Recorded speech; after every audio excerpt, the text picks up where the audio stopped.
Okay, so we are streaming.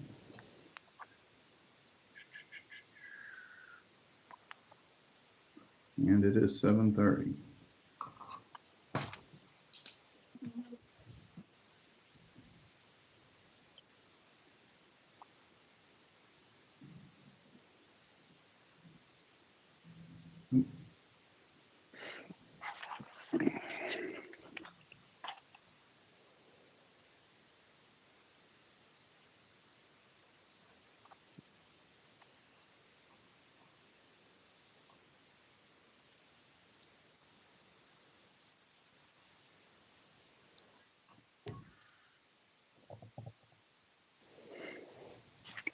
Can you hear me, Mr. Clerk? I can hear you. All right.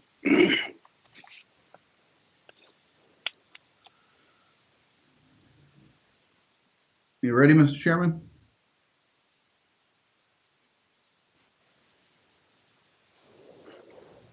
I don't have visual though, do I? You don't have video. Okay. Let me know when you're ready, Mr. Clerk. I am ready. All right. I'd like to call the Public Works and Public Safety Committee meeting to order at 7:31. If the clerk could please call the roll. Yes. Counselor Dunn. Present. Counselor Harris. Present. Counselor LaFosse. Present. Counselor O'Brien. Counselor LeBlanc. Present. You have 4 present, Mr. Chairman. And with that, do we have a quorum? Yes. Thank you very much. Do we have any minutes for you to speak of, Mr. Clerk? Yeah, it's 12:28, and it should be 1:19. It looks like I wrote 1:18, thinking it was a Monday, not a Tuesday, but it's 12:28 and 1:19. All right. I'd entertain a motion for approval. I'll make that motion. Thank you. Who was that? Councilor LaFosse? Yes. Thank you very much. All those in favor? Aye. Aye. All those opposed? All right, thank you. The minutes have been approved. And if the clerk could read the first matter. So you have no new matters, but we did receive some communication from the Law Department and Engineering Department regarding a 1780 petition for Silver Hill Lane. Okay. And I believe that would be a Councilor Darcy. Do you know if Councilor Darcy is present on the line with us, Mr. Clerk? He is. All right, so I would entertain a motion from a committee member to hear from off-committee members, Councilor Darcy. Thank you, Mr. Chairman. I'll make that motion to hear from off-committee member Darcy. Thank you very much. You've heard the sense of the motion. All those in favor? Aye. Aye. All those opposed? Thank you. Councilor Darcy, you have the floor.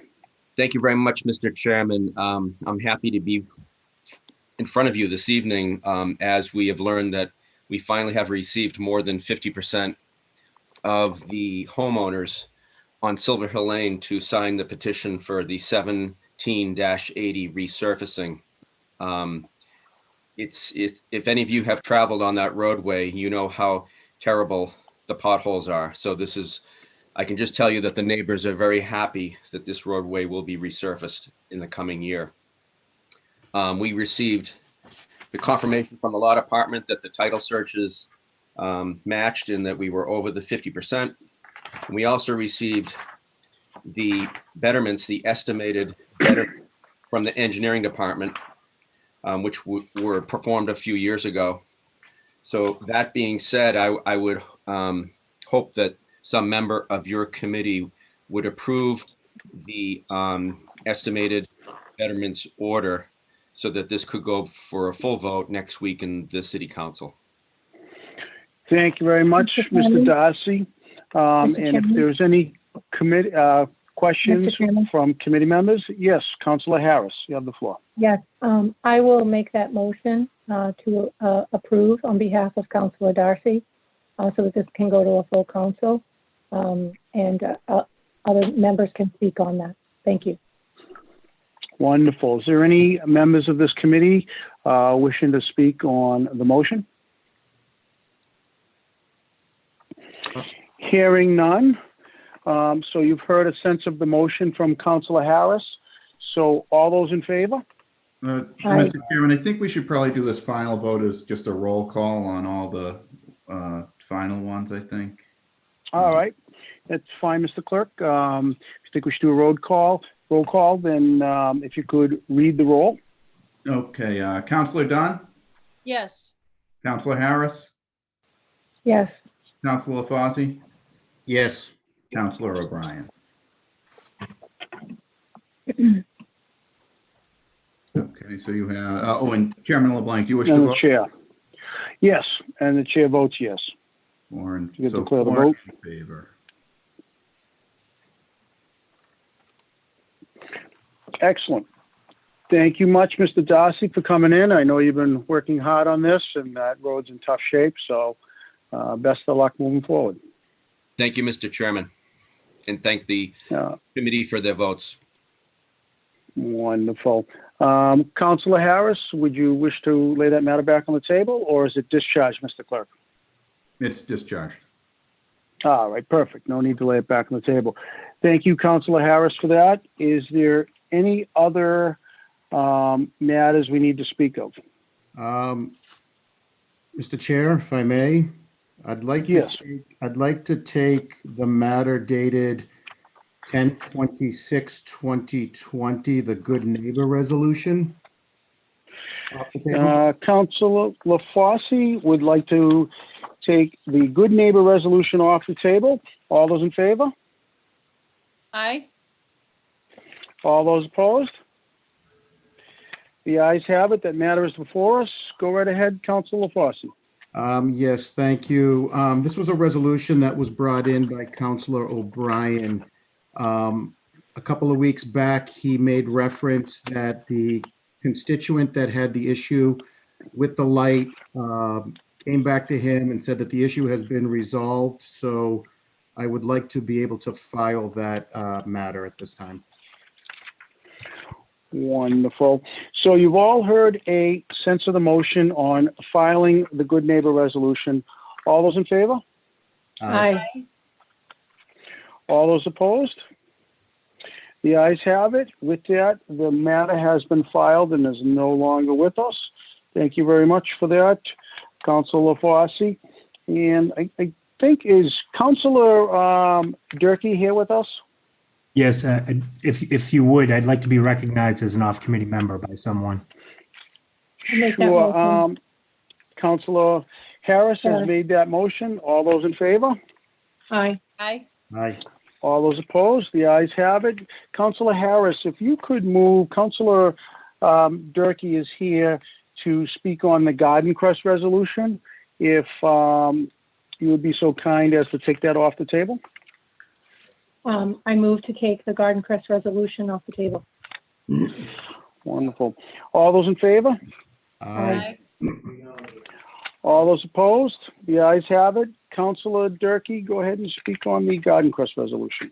Thank you, Mr. Chairman. We wrote the resolution concerning Garden Crest because of some issues that were highlighted after the attacks that happened there around Thanksgiving time.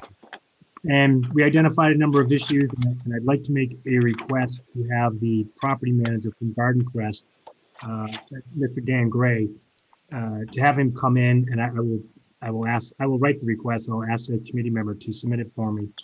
Have him come into Public Works so we can discuss items such as lighting, infrastructure, and subletting of apartments among some of the issues that we'd like to discuss. Wonderful. Mr. Chairman, I'll make that request on behalf of Councilor Durkee. Thank you very much, Councilor. So you've all heard a sense of the request, and this is the resolution on the resolution concerning Garden Crest, which is dated 11/23/20. So you've all heard a sense of the request. All those in favor? I have my Aye. hand, please, excuse me, before you vote on this, I have my hand up. I'd like to be recognized as an off-committee member. Okay. Can one of the committee Make that members? motion. Make that I'll make motion. that motion. Counselor Harris, thank you very much. All those in favor? Aye. Aye. Aye. All those opposed? The ayes have it. Counselor McMinimum. Thank you. Through you to, Mr. Chair, through you to Councilor Durkee. Am I a co-signer on this resolution? Councilor Durkee, you there? I can hear you. So I'm just looking at the docket. It just has my name there. I think I co-signed this with you. I think you did too. I will spot you one, So, Council. thanks. Thank you. So, if I'm not mistaken, Councilor LeBlanc, you were also a co-signer on the resolution. So if you're bringing in management to discuss, excuse me, the conditions at Garden Crest, I also think you need to discuss two other issues added to that list. That is sanitation and public health around all of the buildings, but in particularly in back of the buildings that abut what will be the rail trail or the old Vincent Farm. And the other issue, I think, should be the issue of traffic in the streets, because those streets belong to Garden Crest, and there are tremendous numbers of youngsters in that complex. And I watch frequently when they get off the buses down at Linden Street across the street from the Dunkin' Donuts. They get off, some of them get off and their parents are waiting for them. Some of them get off and there are cars in which guardians or parents are waiting for them. But some of them get off, the youngsters get off, and they just walk without any true supervision onto the sidewalks and then go about their business. There are a lot of cars that cut through Garden Crest. It's a shortcut. Many of us know that. Many of us have used it.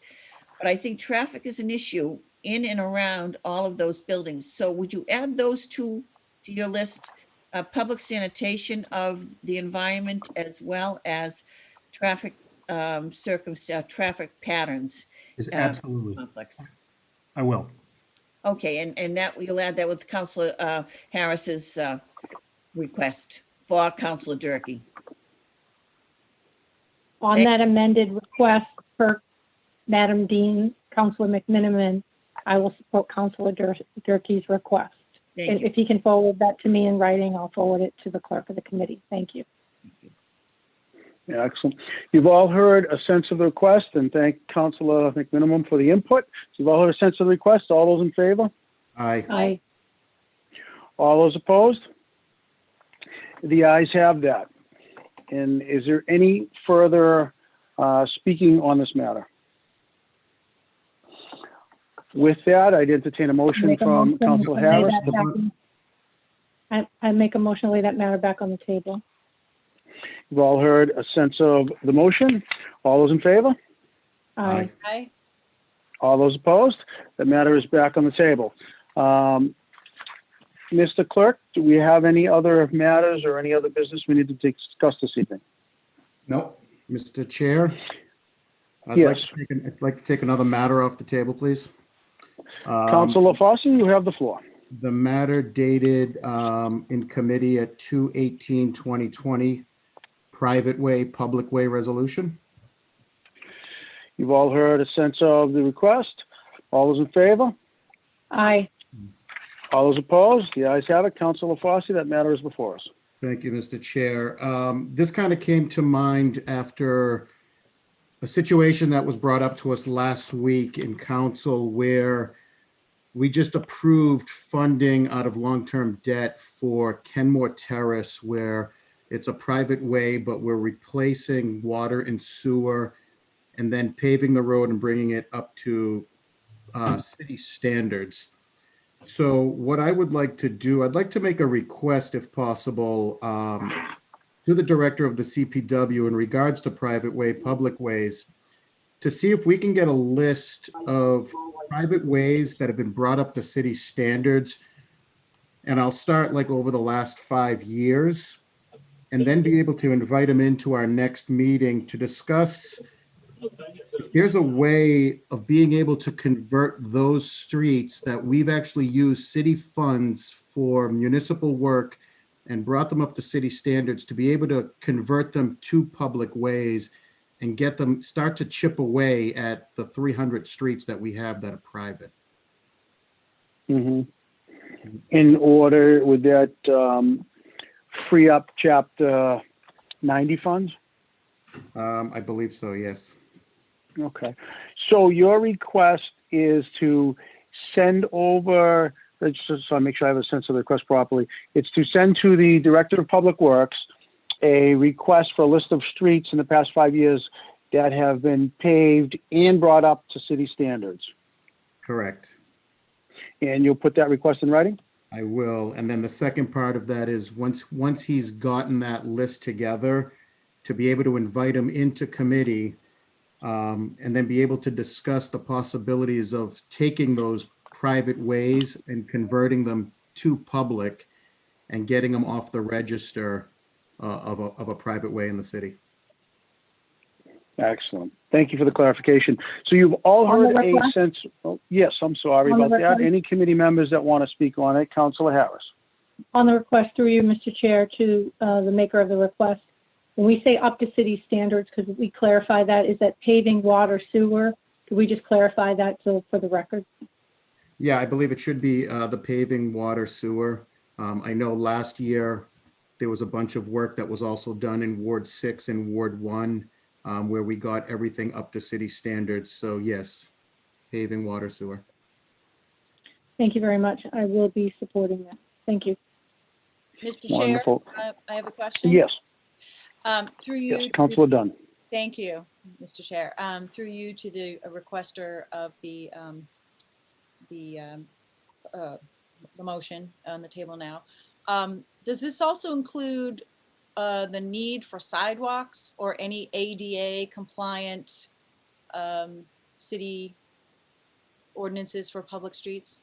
And that would be part of the city standards request, whatever the director of the CPW deems a city standard, yes.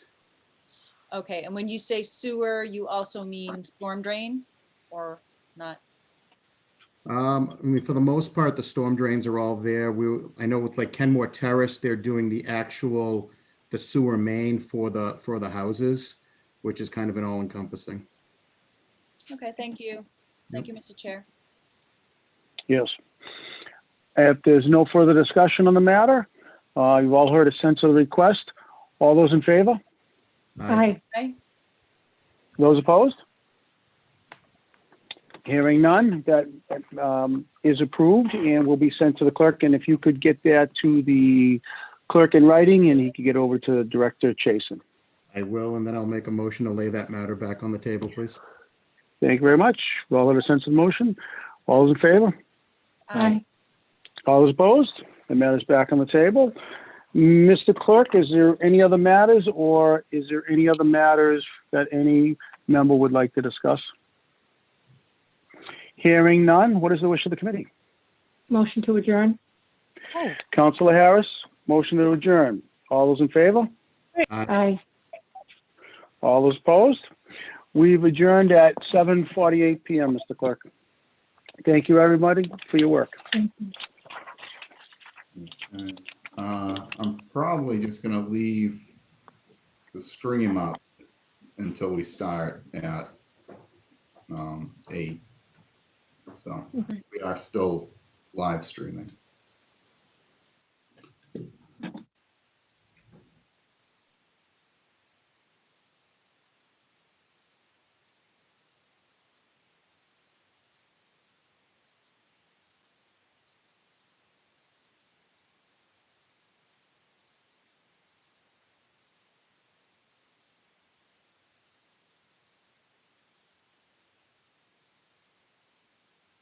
We're back at 8, right? Joe? We're back at 8. Yeah, we're back at 8. Thank you. Just making sure. Thank you. I was confused myself. I said, no, 7:30. I know, I'm just trying to keep it all straight. Thank you very much for your help tonight. Be back.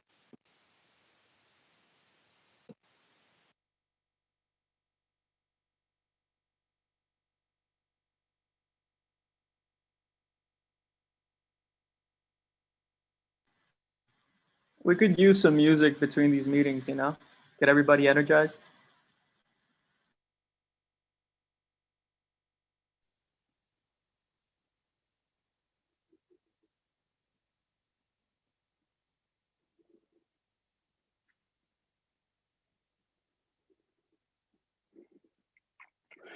Mr. Clerk, can you hear me? I can, but I was on mute. Oh, okay. I saw your video for a second, then it disappeared. Yeah, what happened there? I don't know. Try it again. We're right there, I swear. There you are. All right. So I have video and voice. Perfect.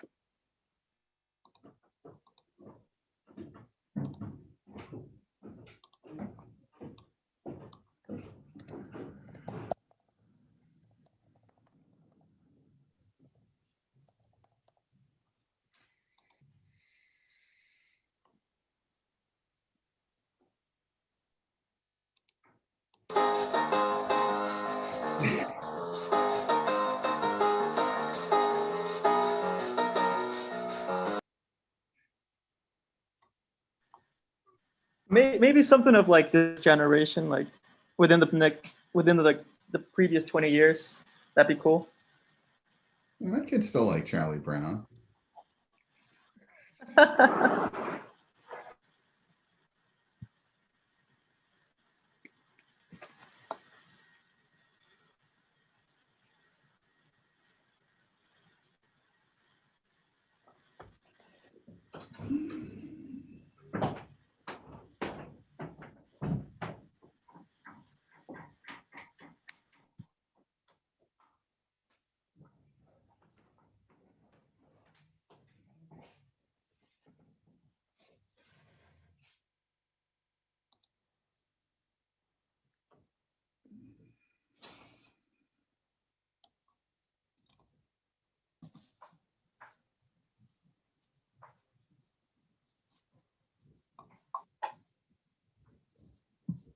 And help prevent another DVT or PE blood clot.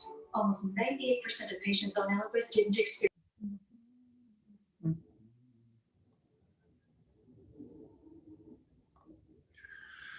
Okay.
Okay, who's 781-600-6784? That is Jeanette McCarthy. Hello, Madam Mayor. Okay.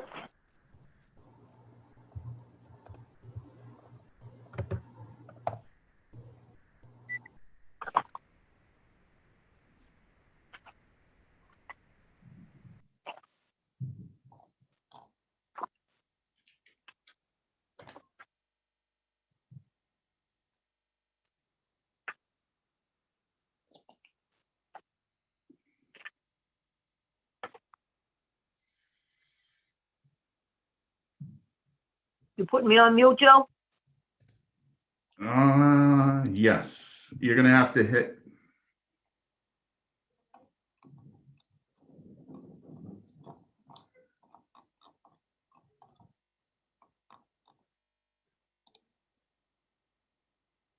let me.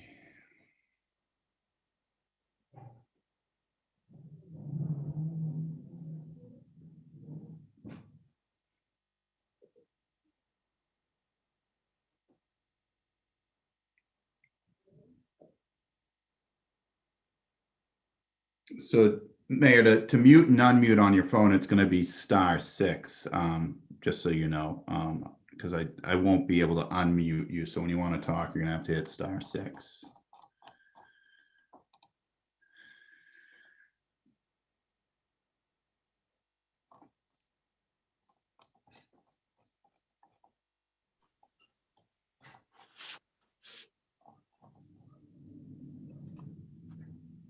Now, before you get on with your friends, Paul, Yeah, you were gonna try your hardest to make up tomorrow He's morning. already on, Lisa. He's already on.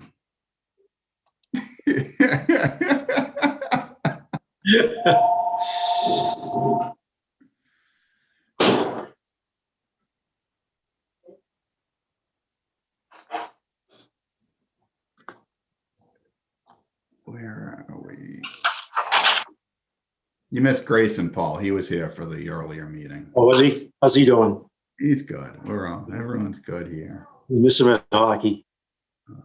He'll be back. He's coming back. Good.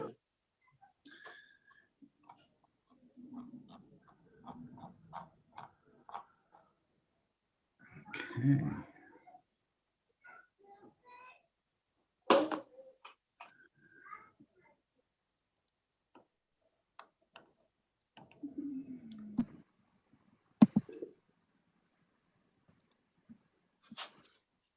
Paul, I have a question before we start. Yes. Should we still buy GameStop or what's the deal with that? That's out of my pay grade. Okay, just checking. Pension funds heavily. Okay, I withdraw the question.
So, Mr. Clerk, when the clock strikes 8 o'clock, we're ready to go, okay? Fine with me. Good, thank you. Paul, Clerk Fazada, we all set? I mean, is YouTube all set? Yeah, YouTube is all set. I guess the last meeting ended like 10 minutes ago, so I didn't want to take it down and restart. Yeah. So we've been going. When the clock strikes 8, we'll begin.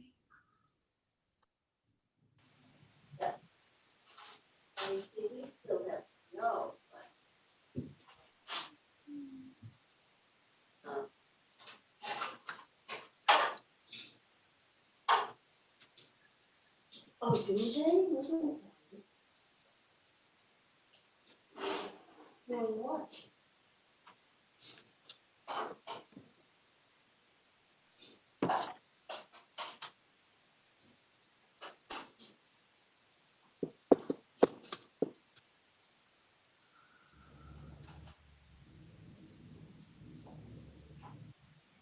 They're not fun. Oh, they do.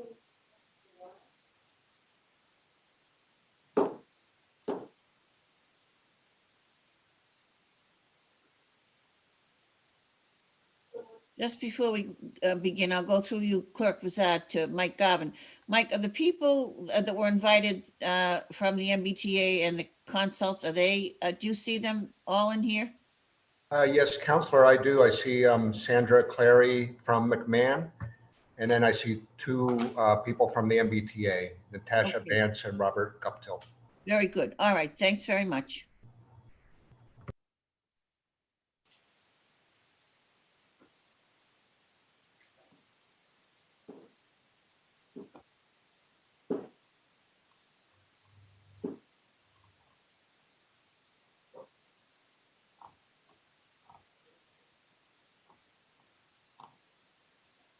So I do believe, my computer says 8 o'clock. Every clock in my house says some different time, so it doesn't matter if it's 8 o'clock, the computer's usually accurate. Do we see an 8 o'clock, Clerk Santafanti? We do, Madam Chair. All right, wonderful. I'm all set to go. I hope everybody else is. So, good evening, everyone.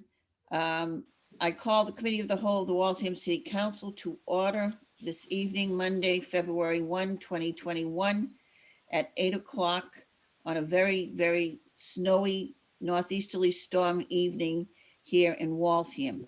This meeting will take place remotely and can be viewed on the City of Waltham's YouTube channel live at the links you can find on the city's website. So if the clerk would begin by calling the roll, please. President Brasco. Present. Councilor Darcy. Present. Councilor Dunn. Present. Councilor Durkee. Present. Councilor Harris. Present. Councilor LaCava. Present. Councilor LaFosse. Present.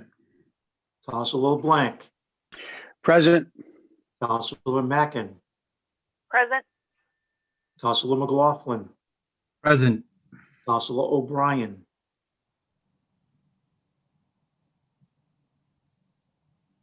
Councilor Paz. Present. Councilor Stanley. Councilor Vidal. Present. Vice President McMiniman. Present. 13 present, 2 absent. Thank you very much. We have a quorum. I believe because we have guests who are from outside the city here with us this evening, based on a resolution that Councilor McLaughlin authored on behalf of himself and 3 other councils who were present at the Traffic Commission meeting a week ago. And I appreciate Councilor McLaughlin putting that together because we all had questions, particularly the ward councilors.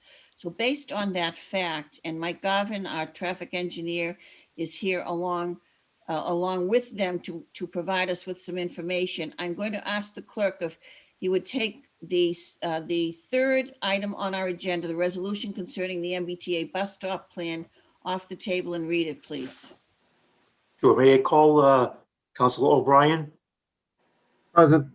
Councilor Stanley? Present. Okay.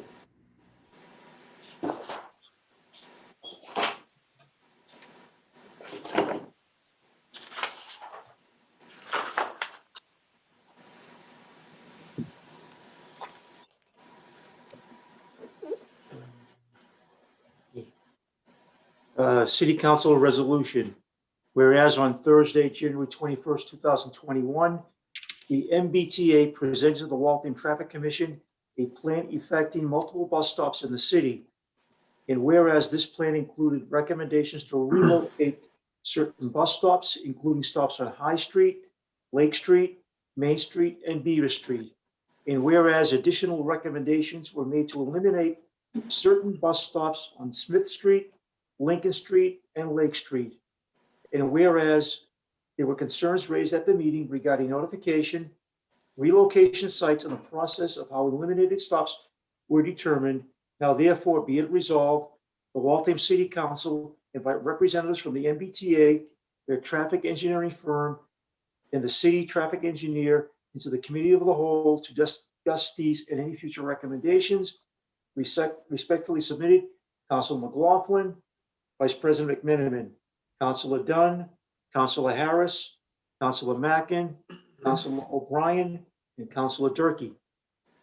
Thank you very much, Mr. Clerk. So before we begin, I'm just going to mention that the presentation of this group of people before the Traffic Commission a week ago was very lengthy. It was probably an hour, and at least an hour.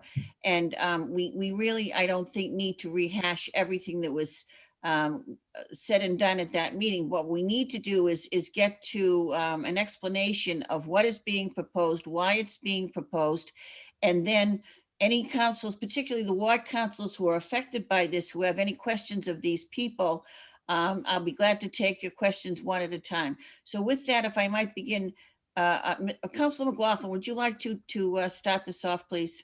Well, thank you, Madam Vice President. I just want to mention Councilor Paz also signed on to that resolution too. So the resolution is self-explanatory, and my concern had to do with just how this process works. So before we get to the representatives from the MBTA, if I could just ask Mr. Garvin just to explain how these types of changes that come in from the T, how they come before the Traffic Commission. Sure. Thank you, Councilor. So generally, the Traffic Commission is the body in the city that does have jurisdiction over approval of bus stop modifications. And typically, to change or eliminate bus stops, it really requires an affirmative vote from the Traffic Commission and the MBTA itself. So, by the rules that are there, neither one can make the change on their own. It really needs Traffic Commission to sign off and the MBTA. McMahon Associates is the consultant that is working with the MBTA. Sandra Clary can give a little explanation of the background of the project as a whole and how it applies to Waltham. This was submitted to Traffic Commission prior to the January meeting. We did have the presentation of the proposed modifications to bus stops. And as the councilor mentioned, we felt that it was good to have this before the committee of the whole to get this committee's input on it and answer any questions. So I think that's the background of how we got here. Thank you, Mr. Garvin. Before we get to the representatives from the T, I just want to mention that. So the program is called the MBTA Bus Stop Accessibility and Safety Improvement Program. So in short, the T wants to spend money in Waltham to improve the bus stops. It's a good thing. My concern was just how this was being vetted. I felt it was important that the council know about it and in turn the residents. And I had one with what they were looking to do. But before I get to that, if we could just have a representative from the T just give us a thumbnail on how this works. Hi, so I'm Natasha Vance. I'm the transit project manager for this project at the T. We did have a PowerPoint or a presentation. I don't know if you all have that or if you want us to just go through. I think it might be helpful to understand the extent. So Natasha, that the PowerPoint presentation went out, copies went out to each of the councilors. So they have that in their packet this week. Okay, so, but it won't be up on the screen, I guess is, okay. All right, that's, yeah. All right, and I'll try to be brief, but essentially, as you mentioned, the project is actually called the Plan for Accessible, Accessible Transit Infrastructure. We call it PATI for short, PATI 2. This is the second phase of the project, and the primary purpose is to make our bus stops ADA compliant. And that includes, there are different elements that make a bus stop ADA compliant. So that would include a landing area where the ramp can fold out of the bus for someone getting on who has mobility impairments or is in a wheelchair, a clear zone, and then importantly, an ADA compliant path that leads from one stop to the other or to the nearest intersection to another ADA compliant path. So in an instance where wheelchair ramps aren't ADA compliant or the curbs don't have curb cuts, or so our plans will show improvements to our bus stops to add the clear zone and the landing area, as well as sometimes extending sidewalks, replacing wheelchair ramps, adding crosswalks, and sometimes adding rectangular rapid flashing beacons. So all of our bus stops within our service area are located in municipal or state right-of-way. So when we're making those improvements, we're doing them not on the MBTA's right-of-way, but in this instance, in the town of Waltham's. As you mentioned, it is an investment the T is making. It'll be about $1 million in pedestrian and transit infrastructure when we're done with the stops in Waltham. We are taking a phased approach to design and construction. So we've got a batch of stops that we've designed, and we're going to move those from 30%, which is 30% design, which is what they're at right now. We'll get a butter input and the town's input, and then move the design to 100%. And then final plans will go to the contractor for construction. And then as that's happening, we'll have another set of stops that we're working through. So we will be back before the Traffic Commission for approval for a number of sets of plans for the town of Waltham. I'm trying to make sure I didn't forget anything. Another part of this project is improving the efficiency of the bus service for our riders. So we are proposing eliminating some stops to improve efficiency. And I know we have a member from the service planning department, so maybe he could speak to that a little bit. And then Sandra can speak to the stops specifically.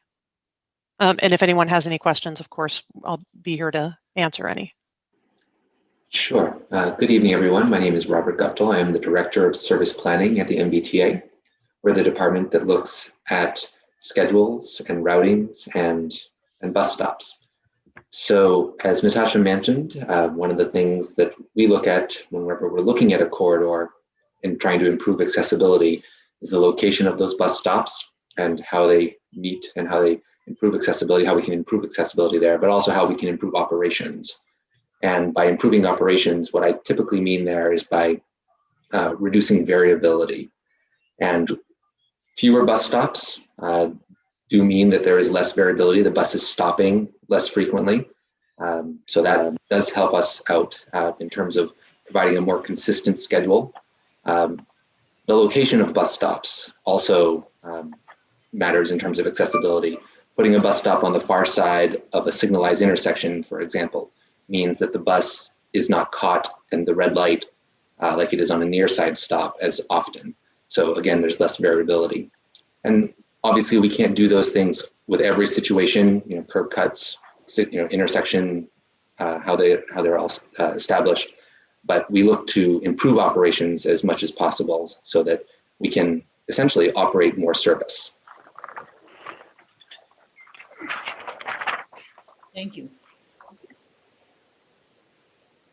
Councillor McMenamin, I'm wondering if you wanted me to go through each of the stop locations. We were just advised of the City Council meeting this morning, so we were really ready to represent what we presented at Traffic Commission to the wider City Council, but I'm happy to jump in to respond to specific questions if you'd rather play it that way. Thank you. Before I ask you to do that, I'd like to ask a question of whoever can answer this. And first of all, thank you all for being here on this bad stormy night. And I know it's in virtual meeting, but still thank you. What I wanted to ask you is, what you indicated to the councils who were present in that Traffic Commission meeting last week, are you still required under the law to come before the City Council and perform a public hearing with us on this matter? It's not a legal requirement, no. It's more in conformance with the local municipalities and their regulations for changing, improving bus stops, as Mike had indicated. Okay, thank you. What is the wish of the ward councils who are involved? I've just done a quick, there's Ward 8, Ward 2, several in Ward 4, several in Ward 3, and several more in Ward 2. What is the wish of the ward councils who will be impacted by this? Madam Dean? Yes, Councillor Harris. Yeah, I think it would be helpful if through you, if Sandra Cleary McMahon could just simply present a brief of a summary of the changes, because then I think each ward councilor could ask their questions. I think it's helpful to have that. We'll go through that then. Sandra, do you understand? Would you do that for us, please? Yeah, no problem. Can Good. I share my screen? It might be hard to visualize with that. Certainly can. You can now. All right, thank you. So I'll just skip through these couple of slides that Natasha and Rob already covered. So there are some specific stops that we're looking at immediately. These 5 general stop locations right now. The High Street at Newton location, the westbound stop here, we're planning to relocate from in front of the post office parking lot here because it's right in the middle of the 2 driveways right now, so to improve accessibility. The reciprocal or companion stop across the street, we're planning to keep where it is. And then like Natasha mentioned, there's some intersection improvements we're looking to address as part of the stop location. So there's some curb ramps that we're looking to reconstruct, possibly alter signal timing, adjust crosswalk locations. That's pretty straightforward. On Lake Street at Seminole Ave, it's really simply a sign relocation here. The bus stop you can see is on a utility pole. We really want to properly define the stop by moving the bus stop sign down here. It's probably where the bus is stopping right now. Similarly, on Bowden Avenue, the bus stop sign is up here. We're probably going to relocate about 10 feet to the right of where it currently is. This is where the bus is stopping right now. On Main Street at Lafayette Street, the bus stop is currently located outside of 158 Main. We're planning to relocate it closer to the Boker intersection, which would shift it about 200 feet to the east. So it'll be close to the crosswalk. And then in the westbound direction, the current location is near side of the crosswalk, near side of the intersection. We're proposing to move it to the far side, so it would be on the far side of the crosswalk. Try this one here. And then along Beaver Street, we have stops currently at Waverly Oaks Road. And then it's quite a distance to the next pair of stops. So we're planning to relocate them a little further to the east. So the stop that's currently at the Social Security Administration building would be relocated to opposite Parsons Avenue from this location here to here. And then we would have its pair or would be across the street from it outside of 72 Beaver Street is where we're proposing right here rather than in front of the parking lot. Natasha mentioned this would be a phased approach. So there are the few stops that we have advanced design already. They appear before the Traffic Commission. These top 4 stops here on High Street, Dale Street, Lexington, and South Street, we have already submitted to the city for review as well. And then we have an additional 4 stops that we're currently working through survey and design. And then depending on construction funding and investments in these 15 or so stops so far, these are kind of some tricky locations. So if we have construction funding, we will roll them in as well. And some of the stop eliminations that we're looking at as part of this near-term program. So we're focused on kind of the most efficient stops right now. Within the overall program, we have looked, at corridors, at segments of corridors, regardless of the type of stop or the condition of stops right now. So there would be future projects that would come along to address stops that might be not quite as deficient as those that we're looking at today. And that would include improvements and eliminations. So these are the most deficient stops in Waltham right now that we would propose to eliminate.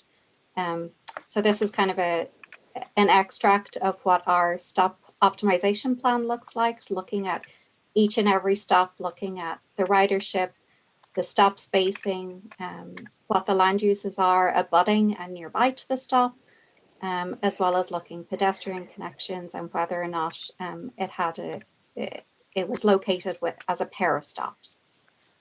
So the first one we're planning to eliminate here is the stop at Smith Street on Loretta Road, which is up here. So you'd still have service and stops about 500 feet to the north and another 500 feet to the south. And this is kind of like the general gist of things for these eliminations. We're generally optimizing the spacing from anywhere to like 700-800 feet up to 1,100-1,200 feet. But for the most part, these are about 1,000 feet apart. And then on Lincoln Street, we are proposing to remove the pair at Silver Hill Lane. The next pair at Greymore were actually improved 2 years ago. We added a new sidewalk, new crosswalk across Lincoln Street. And then there is plans to improve the Smith or Lincoln Street at Smith Street stops as well, if we have the construction funding available. So a major gas line there that we would need to deal with there. And then further along onto Lake Street. So as you know, the 70A was restructured about a year or two ago. So we just have stops heading in one direction. So we are planning to consolidate some stops along here. So proposing to remove the Hibiscus Ave stop. There was currently, this ridership is going back to 2018, which is prior to the route restructuring. But at the time, that stop only had one rider. And then for Lake Street opposite Shore Road, it also had a very low ridership, only 4 riders in 2018, also improving the stop spacing. And as we've talked about, you know, we're improving either side of that at the Seminole and the Bowden Street intersections. And then moving down to the South Street area, there's a couple of stop consolidation at Brandeis. This one here at the old South Street. Here just had one rider again that we're proposing to remove. It also didn't have any stop on the other side of the street. And then finally on South Street at Shakespeare Road, basically the Wheelock Road, if you're familiar, it goes in a U. So we're proposing to remove the northern pair at Shakespeare Road, and they had 5 and 3 riders respectively in 2018. So that's pretty much the stops in a nutshell. Thank you. Let's begin with Councilor McLaughlin, since you authored the resolution. Thank you, Madam Vice President. If we could just jump to Beaver Street. The only question I had about the Beaver Street addition was, so that puts the bus stop relatively close to the grade crossing for the commuter rail. There's nothing that factors into the decision to have a bus stop here, correct? Compared to proximity. Yeah, not that proximate, no. There shouldn't be any impacts to the railroad crossing. We're actually a little bit further, so these are the current stop locations here. So Right. It would be further away on the east side of the tracks. Okay, that's great. And then the other question, or the other concern that I had to do with Boca Road, and the fact that the stop would be moving from the east side of Boca Road to the west side of Boca Road, and that would put it right at the front door of St. Jude Church. I did have an opportunity to talk to Father Millick. He does have a concern about it being moved there. My request would be that this be looked at again and see if those improvements can be made at the current location. That's all I have, Madam Vice President. Thank you, Councilor. For now, the next councilor who's directly impacted, Councilor Darcy. Thank you very much, Madam Chair. And I guess I have some comments. I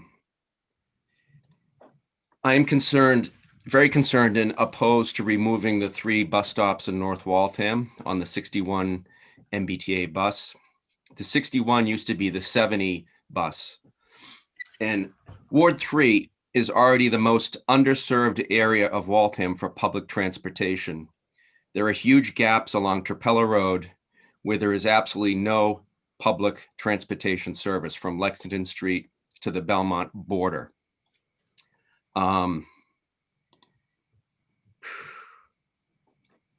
Just let me collect my notes here.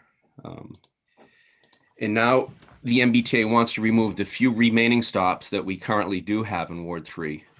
And just so you know, I broke my ankle and had to use both the 70, the 70A, and now the 61 bus. And there's considerable ridership on those buses. Let's talk about those 3 stops in North Waltham. Loretta Road and Smith Street.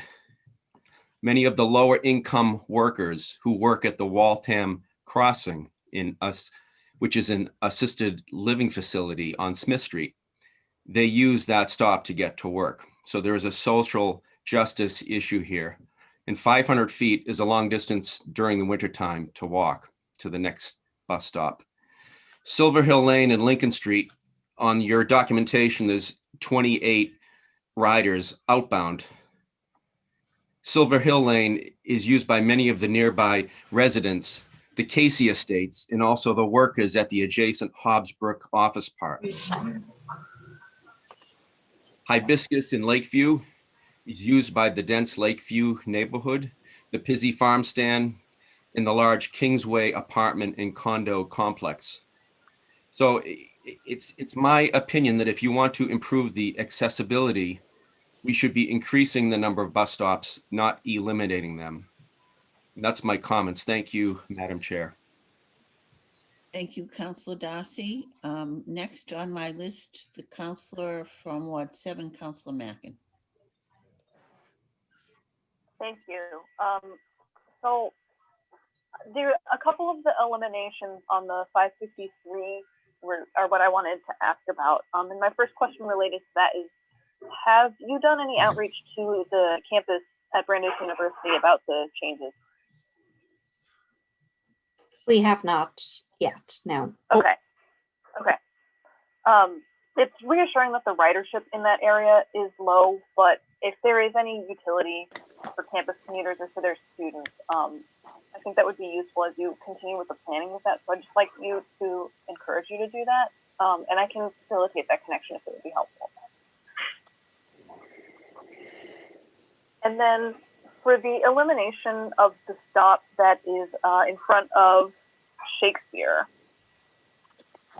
that actually makes a great deal of sense to me. I actually live on Wheelock Terrace, which is at the end of Wheelock Road. I just wanted to check that the stop that's at Wheelock Road, is that going to exist for both the inbound and outbound directions, or is it remaining only one direction?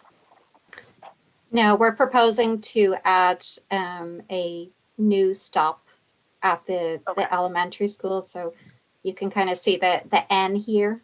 That isn't in our near-term program. This would be as part of like the next phase. Okay. Okay, great. That makes sense to me. Those stops are quite close together and are also not in great condition.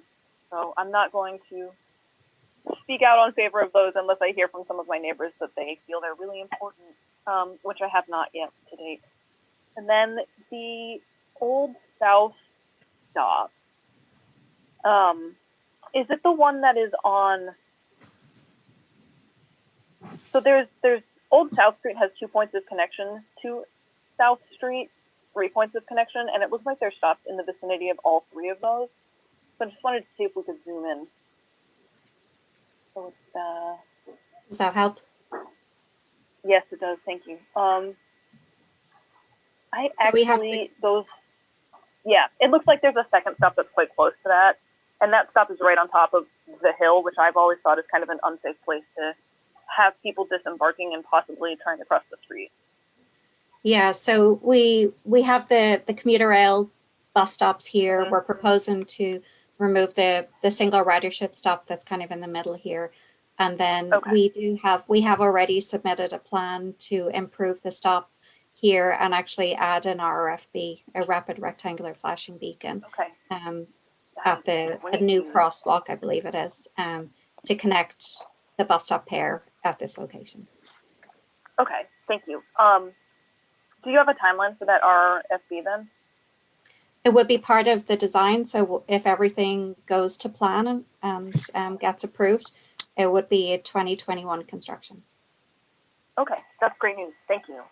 And then if I may direct a question jointly to you and the Traffic commissioner, Mr. Garvin, who I believe is on the line. At one point, the Traffic Commission had approved an RRFB for South Street at Turner Street, which is very close to a pair of stops that I see is not being impacted by the MBTA redesign. Are we still planning to put an RRFB at that location? Is that something that needs to mesh with the bus stop modernization? So Councilor, that RRFB that you mentioned is on the schedule.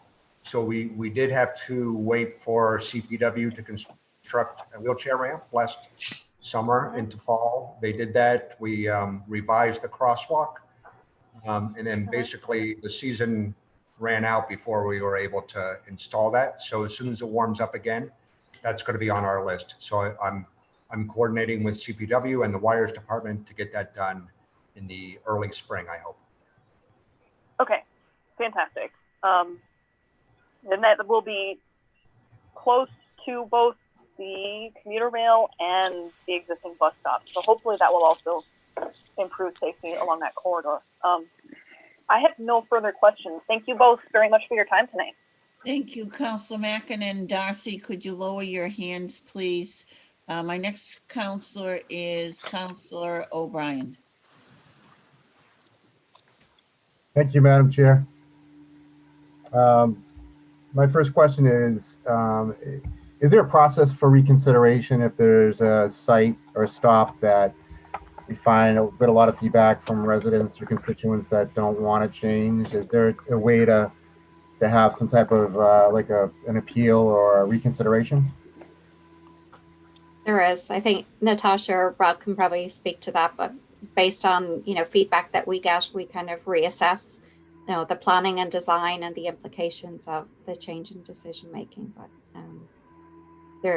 it's subject to discussion. In the past, have you ever listened to these concerns and made changes at other projects? Yes, we have. Yeah. Okay. What's the process for notifying new companies of the stops when they're considering coming to Waltham? Like, how do you promote the stops? Is there a part of a presentation that you send to companies when they're considering coming to Waltham? And I ask that because I know of some companies who are considering coming here, but they have a lot of employees that use public transportation, and where those stops are going to impact whether they come here or not. Typically, it's, the developers or their consultants come to MBTA to request, if it's service to their facility or or to establish a bus stop location at their property. But it can also be, facilitated through the permitting process that the developers need to go through at the municipal level. Okay. For the data you use for the ridership, did you mention that you used 2018 data? We did, yeah. That's what was available at the time. Okay. That's all I have for now. Thank you very much. Thank you, Councilor. Next counselor on my list is Councilor Paz. Thank you, Madam Chair. Through you to our guests, I just want to be really crystal clear what's going to happen in High Street and Newton Street. Is that just going to be an alternation of the signal timing, or are you actually going to remove the stop there? No, both stops would remain. We're just planning to shift one of them about 50 or so feet to the west. The other one would stay where it is. The signal would not be removed. We're planning to make some signal timing adjustments in close coordination with Mr. Garvin. And this will actually improve ADA accessibility? Yes. So there is a department at the MBTA called the Department of System-Wide Accessibility, and they're requesting that there's slightly longer crossing times be provided for riders that may have physical disabilities to increase the crossing distance slightly. So the standard is typically 3 foot per second, and they've asked us to evaluate increasing that crossing time to 3.5 feet per second. And I believe generally Waltham is Mike's open to that on a location specific basis. Okay, that's great news. Thank you. Thank you, Counselor. You finished? Yeah, okay, thank you. Are there any other questions by members of the City Council? If not, I am going to turn this back to Counselor McLaughlin. If you could take the, thank you very much, the presentation off the main screen. Counselor McLaughlin, where would you like us, what would you like us to do with this? So thank you, Madam Vice President. I first want to thank the representatives from McMahon and from the MBTA, Mike Carvin. This is a great help for us. I would ask that you take the feedback that you had tonight and digest that before you come back to the Traffic Commission, which I believe is on the 18th, Mike, of February. And That's correct. I'll be at that meeting. I'd encourage other councilors to be at that meeting. That's what I had, Madam Vice President, and I'm very happy with what we've accomplished here tonight. Very good. Counselor Harris, Counselor Dunn, satisfied? Good. Okay. And the other councilors who have a vested interest in this. Well, thank you for the members of the MBTA. As Mr. Garvin said, and he said it the day of the Traffic Commission meeting, the authority in the city for transportation and traffic issues rests with the members of the Traffic Commission. And as you know, we all, including the mayor, and including members of the boards, individual citizens, members of the city council, when we have issues regarding anything to do with traffic and transportation, we bring them to the Traffic Commission because they are the deciding board in the decision-making. So we will all look forward to what you present again in terms of any revisions that you've taken away from us to the Traffic Commission at the next meeting. And, thank you for thinking of Waltham, working with Waltham, and thank you for coming to Waltham. Madam Vice President, one more thing. Councilor Randy LeBlanc had asked, he was originally included on this and wasn't mentioned earlier. So Sure. I would be glad to recognize you here, Councilor LeBlanc. Yes, thank you very much, Madam Dean. I want to thank all that worked on this. This is a good benefit to the city of Waltham to bring the extra funds in to help update our transit. So thank you. Thank you. You're welcome, Councilor. So with that, Councilor McLaughlin, what do you want to do with this? I'd move to file it, Madam Dean. Thank you very much. So the councilor has made a motion to file this matter. On the motion, all those in favor? Aye. Aye. Aye. Opposed? The ayes have it. Thank you very much. This matter will be sent out to the full council with the motion to file. Thank you all very much again. May I ask the clerk if he would read the next matter listed on our docket?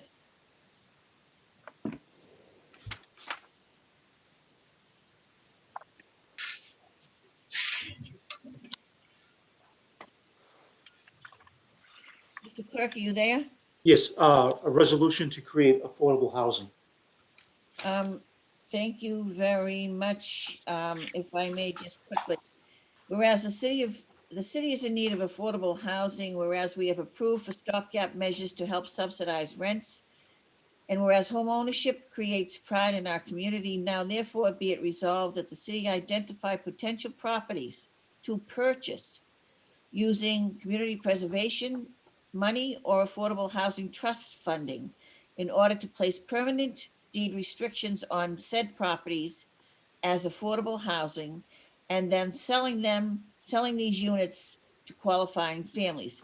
This was submitted originally with Randy LeBlanc. Councilor LeBlanc is the author, and underneath I have Councilor O'Brien, Councilor Stanley, Councilor Vidal, Councilor Harris. Were there any other councilors who signed on to this? Councilor Dunn? Thank you. So, Councilor LeBlanc, you have the floor. Thank you very much, Madam Dean.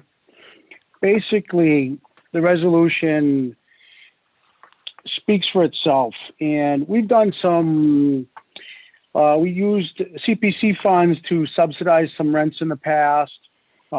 prior to the pandemic. And I think we used, I was on the CPC committee at the time. I think we used about $3.5 million, and we subsidized rents for, I believe, 3 years for 50 families. And one thing that strikes me as we're looking for affordable housing and as housing costs continue to rise, we have to look, and it's been brought up by various councilors, we have to look in many avenues to do it, to try to, keep the workforce here, keep housing affordable. And what strikes me that I don't love about, affordable properties is that I don't know how much of a service it does in the long run for the people in need. So just for example, and the way I like this better is if you purchase, for round numbers, a 2-bedroom average cost of a condo is probably around $400,000. If you purchased a 2-bedroom condo for, let's say, $500,000, you purchase a 2-bedroom condo and you put $150,000 at it at the cost of the unit, and then it's sold for it's permanently deed restricted affordable, and it's sold for $350,000 deed restricted. What happens is the person has home ownership and takes pride in that community, and not only that, it's already deed restricted, so it has to be sold at the percentage of the market value later. But the average cost of real estate probably rises minimum 11% annually. So they're missing out, they're paying rent, and at the end of the day, they have no equity. They have $0 in equity. And a 30-year mortgage, as you pay that off, that's also equity, and it gets paid off at 3 to 4% a year. So the return is like 14%, and a lot of people, that's a retirement account and home ownership that you end up owning. So I would be in favor of this, and I don't know if any other councils want to speak on it.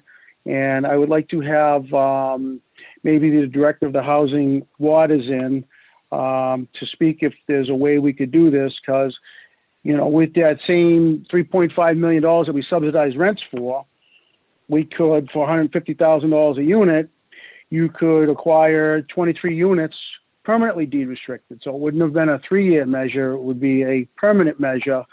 And I think we should look at this avenue, and hopefully it helps. So thank you for your time.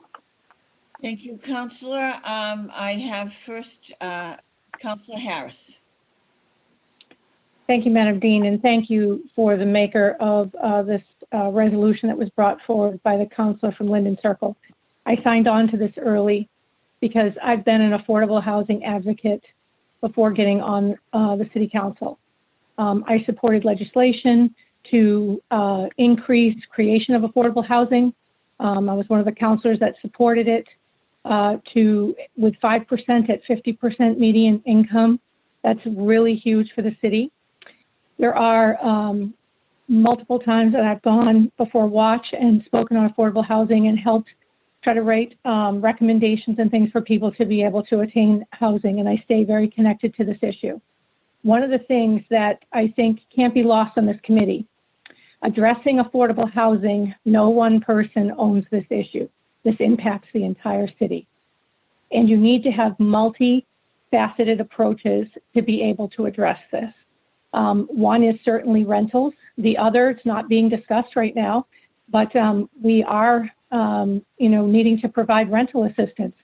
Even as we look at creation of affordable housing, the city and renters are under pressure to come up with their rents and back rents. That needs to be considered. These are complex issues. The third is the creation of affordable housing, and the fourth is home ownership. If you've lived in affordable housing, you should still be given that opportunity to be able to purchase a home.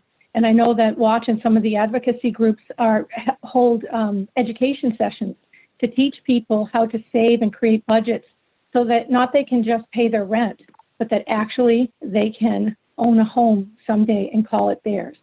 I think the city is serious about affordable housing, and I think housing creation for actual home ownership needs to be a part of this. This is why I'm going to support it, and I agree that this is something that we could build into the plan. Like I said, there's not one solution here. There needs to be multifaceted approaches to address a very complex issue. I thank you very much, and I hope other councilors will support this as well, and I will support the request that the council from Linden Circle has also brought forward. Thank you. Thank you, Councilor.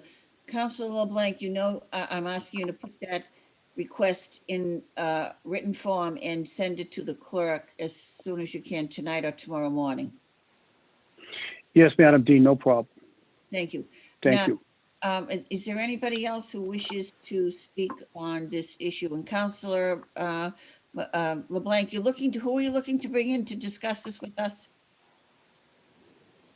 Mr. Waters, Director of Housing. Okay, very good. Very good.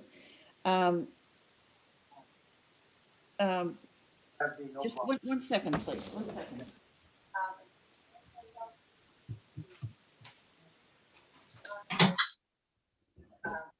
If I may, from the chair. So today I received, I've always been interested in the Pine Street in Boston, and I received a brochure, a fundraising brochure from them. I will bring this to the meeting when we have Mr. Waters come in, but 3 very new, unusual, unique circumstances are being planned for the Pine Street residents. One, the historic YW Boston building at 140 Clarendon Street will be sold and renovated into 100 plus new permanent housing units managed by the Pine Street Inn. So there's a whole discussion of what's going to happen there for 100 units that the Pine Street Inn, who has been in the history, historically has been in the business for many, many, many years, 30 or 40 years of providing housing. They are going to manage this new housing facility. And then there is another set of circumstances here for outreach to the homeless. I am going to bring this in, and then the Men's Inn itself, the Pine Street Inn, is featuring new micro units for the residents who are there. I'll tell you what those are. I haven't specifically looked at them, but when I was on the Housing Authority and we built the congregate housing on South Street, it was a revolutionary and new concept within, as Councilor Harris said from Waddy, a multifaceted approach to people in need of a variety of different types of housing. And the congregate housing was originally meant to be almost like a rooming house with a central kitchen. And there would be 3 meals a day provided in that central kitchen, and the units on either end of that kitchen would have their own mini kitchen in their 1-room, bedroom, living room facility. There were 24 units, 12 on either end in that congregate housing facility when we approved that. From there, Mike Columba, you all know Mike Columba, came into the city back in the late 80s, early 90s, and came to the Licenses and Franchise Committee with a new concept that he wished to take what was known as the hellhole, the Golden Maple Lodge.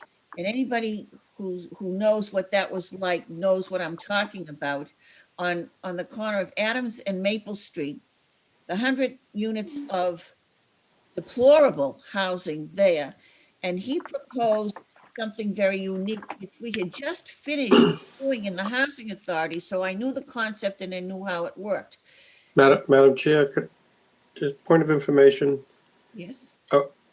What's the matter that is before us? This is a resolution to purchase housing units with CPC money or affordable housing money in order to place permanent deed restrictions on these properties as affordable housing.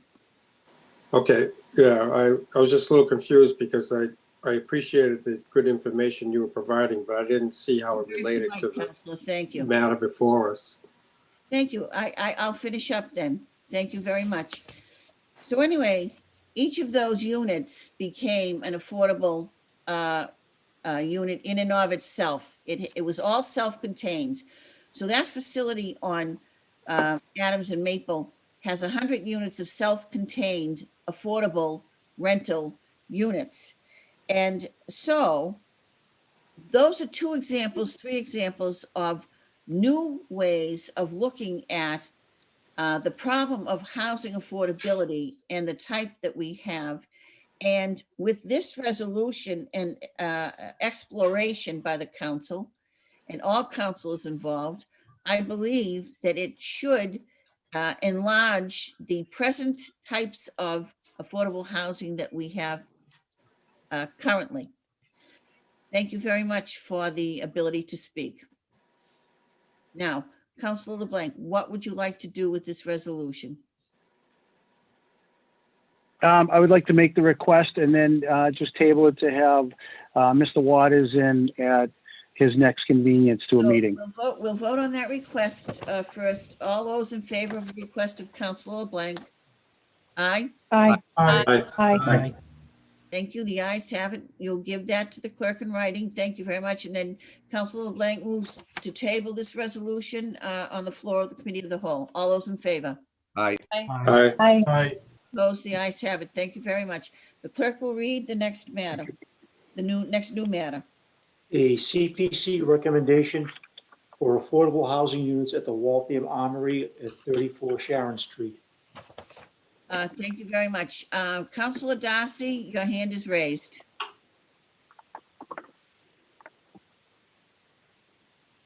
Unmute yourself, please, Councilor Darcy. Sorry about that. Thank you for recognizing me. And I have some questions. I believe we have the mayor, the housing director, and Attorney Azadi here this evening. So Councilor, you made a request last week at full city council to invite those people into the meeting this evening. Yes, I do believe, is the mayor on the phone or here?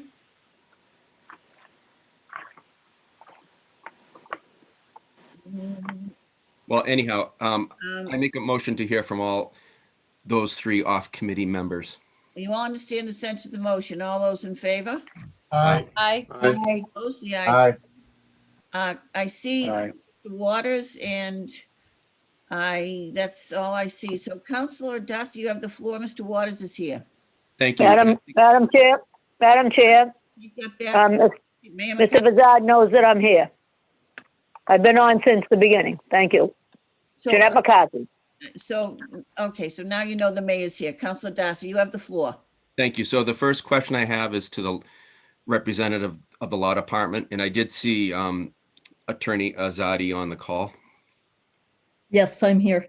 Thank you very much. So I have a procedural question concerning this CPA submission. As the city is not directly acquiring real estate in this instance, how many votes would be required to approve this CPA application? I have not specifically researched that issue, so I really wouldn't want to give you an answer at this time. That's okay. Could you research that for us so that we know whether we need 8 or 10 votes for this proposal? Yes. Thank you. And my next question is also to the law department, to Attorney Azadi. Is the city restricted in contributing no more than 25% above the city's appraised value for the property? The appraisal from the city was conducted December 29th, and that was an as-is by right appraisal for $1,180,000. And to contrast that, the applicant's appraisal was assuming 23 units, and that value came out to be $3 million. And obviously that would require either a zone change or a 40B submission. So my question is, are we as a council restricted in contributing no more than 25% of our appraisal? Actually, the 25% over the assessed value Yes, that's what I meant. is, I believe, what you're referring to. Okay.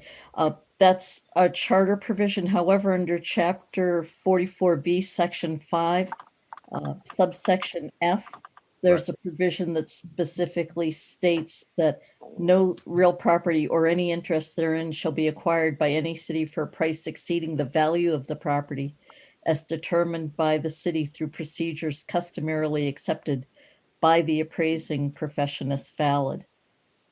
So you would be talking about the as of right uses of the property in your appraisal, and that would be the appropriate measure for payments.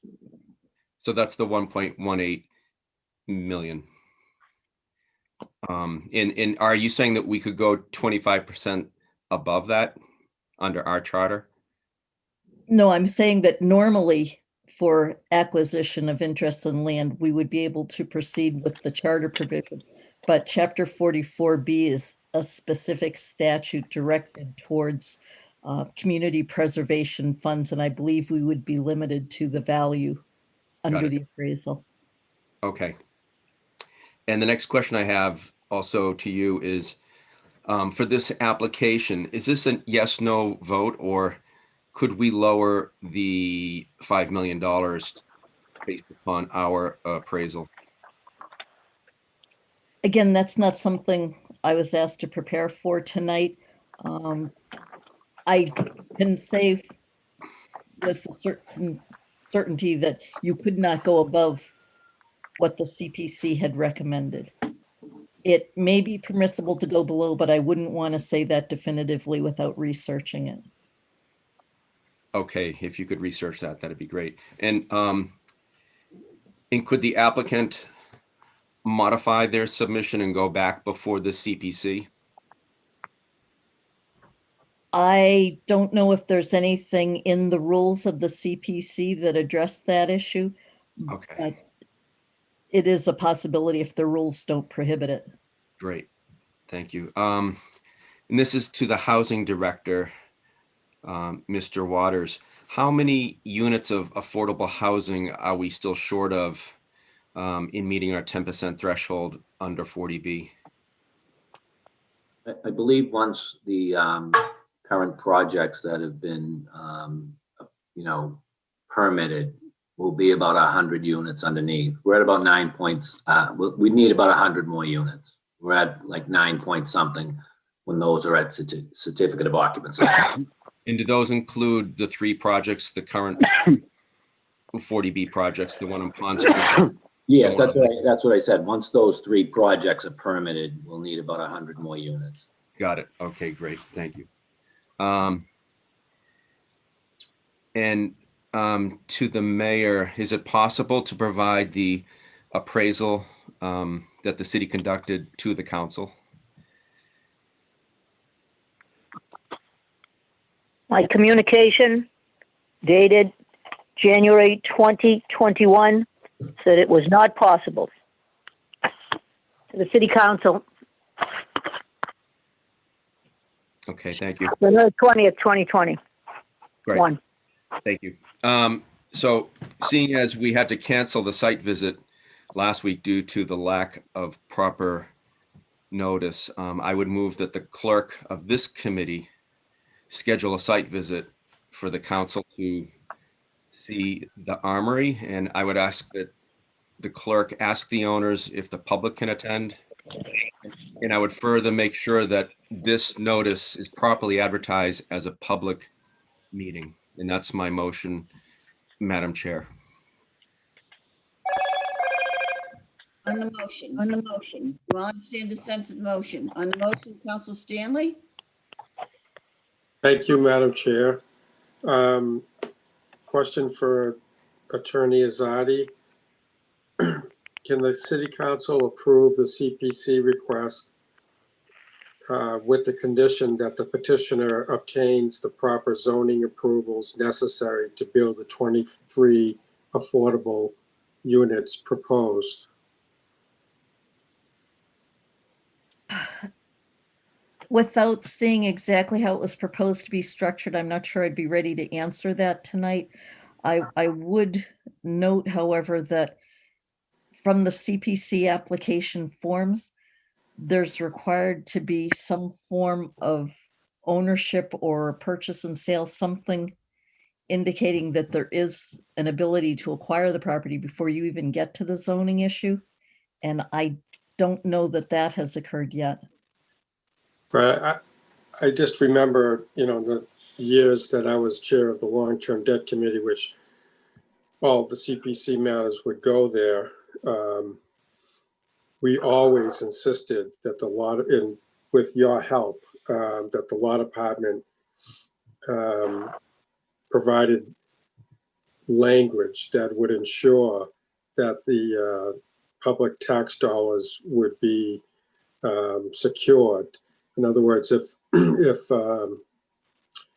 say the Gore estate, for example, received money to do something on the property, which did happen, they would have to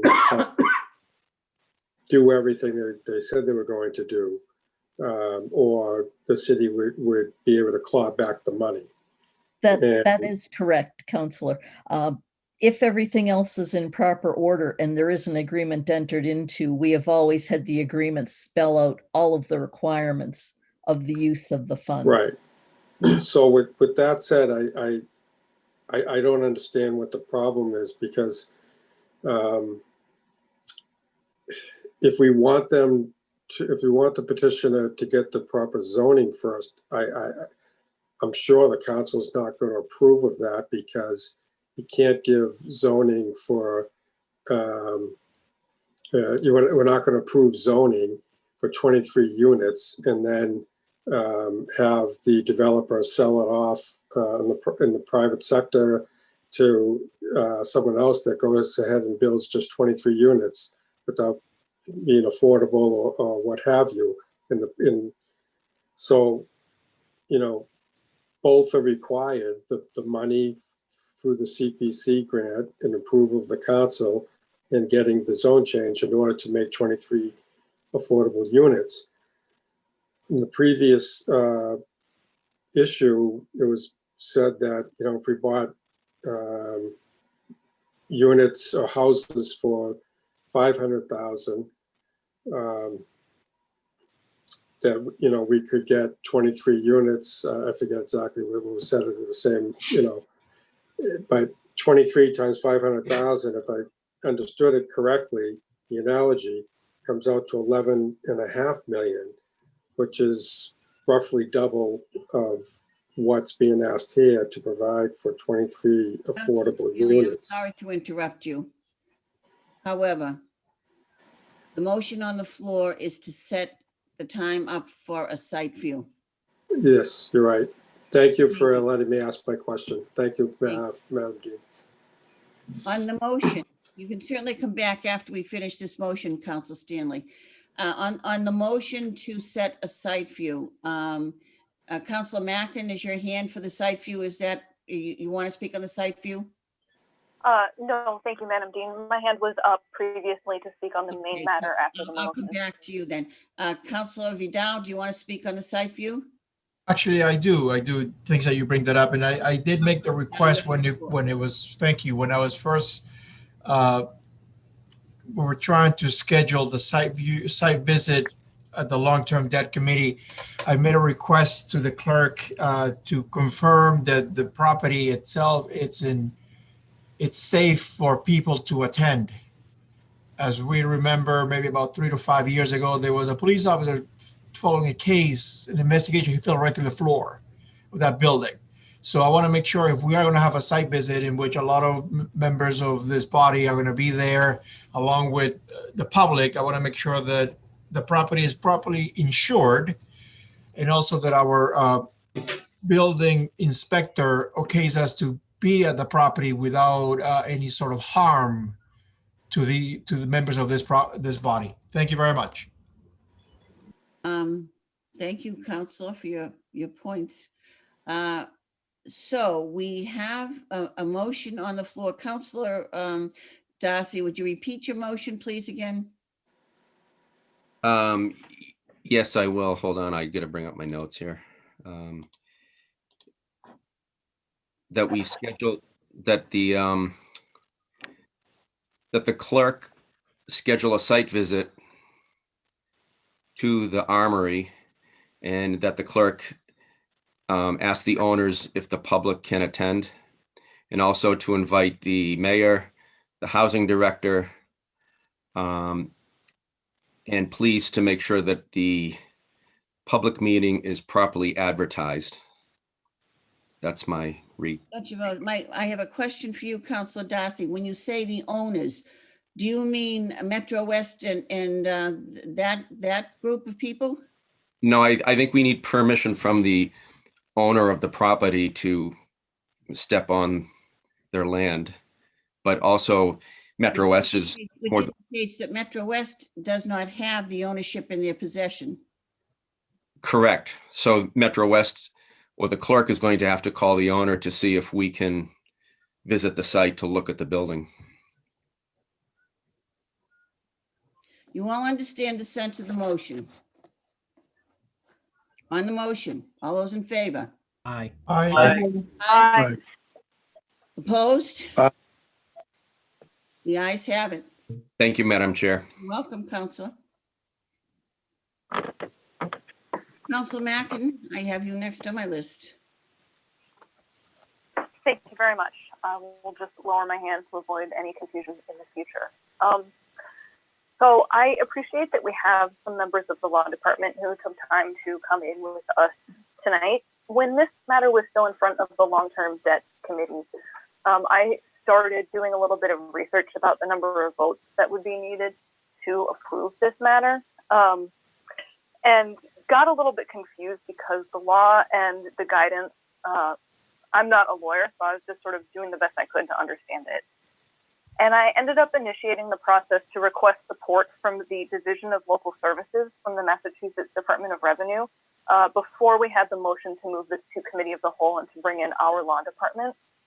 So I actually had a conversation with the attorney who represented that department and was able to give advice to me as a municipal official, in which he indicated that because this is an appropriation and the city is not purchasing the property, it falls under the appropriations approval process, which means it would only require 8 votes. So I wanted to make sure that everyone on the council was aware that that conversation had happened and that I had been advised it would require only 8 votes. Hopefully our law department can confirm that information for us and cite the specific statutes to make sure that we all understand. But I did want to share that with the entire city council and with the public tonight. I look forward to attending the site visit and to having a productive discussion after that's done. And since I don't have any further questions for the law department or for housing at this time, I'm going to end my speaking at this point. Thank you. You're welcome, Councilor. I have 2 hands up. Councilor Vidal. Thank you, Madam Chair. I have a question for the mayor. Mayor, I'm going over the letter that you sent to the city council on January 20th, 2021 regarding, it was actually sent to the long-term debt committee, in which you referred to, and you earlier mentioned that you were not able to share with us the full appraisal, which is written there. And the applicant has not provided the CPC nor the city with an as-is appraisal, and individual councilors are working directly with private parties. Now, further down on the next paragraph, you reference the fact that there is that since you cannot share this with you, but you're willing to have the discussion with the CPC and go over the as-is appraisal in a possible executive session, and you are willing to for the city attorney and the housing director to be present at that meeting. Now, is that something that has to be initiated here with us at city council, or is that something that has to happen at a different sort of scenario? Who starts this process if we would like you to have this discussion with CPC? Okay, because the CPC is a city council capital improvement program by state law set up that way, the role of the mayor is to sign the agreement for the administering of the funds. So when that agreement there's a difference, as you know, Counselor, between a purchase and sale agreement between private parties and this agreement about the administering of the funding. And in this case, it's $12 million over time. So, but right before you now is about $5 million. So based upon that, because the CPC's own rules indicate you have to have some evidence of site control, and you also have to have an as-of-right appraisal in their own application process. So what I was suggesting is to have this go back to the CPC, and the CPC can entertain it. Now, I have no problem. I indicated early on in this process, last December, I believe, I told them, I think it was November, honestly, I told them that we need an as-of-right appraisal. That was indicated on November 13th. I told the representatives of Watch that, you know, you need an as-of-right appraisal from them. So I did not get that response, Council, respectfully. And, you know, they know that I'm in favor of converting the Armory into affordable housing. But I believe everybody has to go by the rules. And in this case, if this got to my desk, I've indicated this, that I would not be able to sign an agreement because of the difference between the appraised value, you know, developed, and the appraised value as of right. Now, just to refresh a few people's memories, originally the owner of this property tried to come back before the city council to have the zoning approved. So I indicated to Watch that I would check out which way they could go, because they could not, because the then ward councilor said they have no institutional grandfathering because it was state property. So there is nothing they can go back to. So that's the reason why a 40B. So the difference between the 40B and the zoning the council controls is different. So what I'm trying to do is get it right. And because, you know, I did this on purpose, so to help the council with it, you know what I mean? Watch knows from the very beginning I'm in favor of converting this. There's a lot of details, you know, the city of Waltham working with the housing division, the law department, and a private real estate broker who now works for the city, was able to produce Hardy School, which was through the housing division in my office in law, for 19 units for $1.3 million. Also, with the private real estate person, Bank School was converted into 24 affordably priced and 3 deed restricted units, so 24 units for $5 million. So for about $6.3 million, we have those units. Now, I would appreciate the opportunity to go back, because I could say to you right now, if you're going to grant that money, then the only alternative that I have, Counselor, is to say, okay, he's got to go get the permits, and then I could release the money. So things should be in place. And, you know, I understand there's all kinds of campaign by a lot of housing people, but it really comes down to this. In the end, that agreement is what controls the administering of the money. And that is the responsibility of the mayor, in this case, because the mayor is the only one that signs the agreement. So I have to make sure it's done properly by the CPC rules. And, you know, I'm just trying to help everybody out. They immediately assumed that, you know, in their campaign, you know, let's do all this. And I have indicated this to other people, councilors who have inquired. So I appreciate you asking me the question, Councilor Vidal. And I know I listened to your testimony last time as well. So when I'm recommending to go back, it has to be at least discussed by the people who are sending it to you, because I don't believe you can unilaterally say, oh, we're going to change this.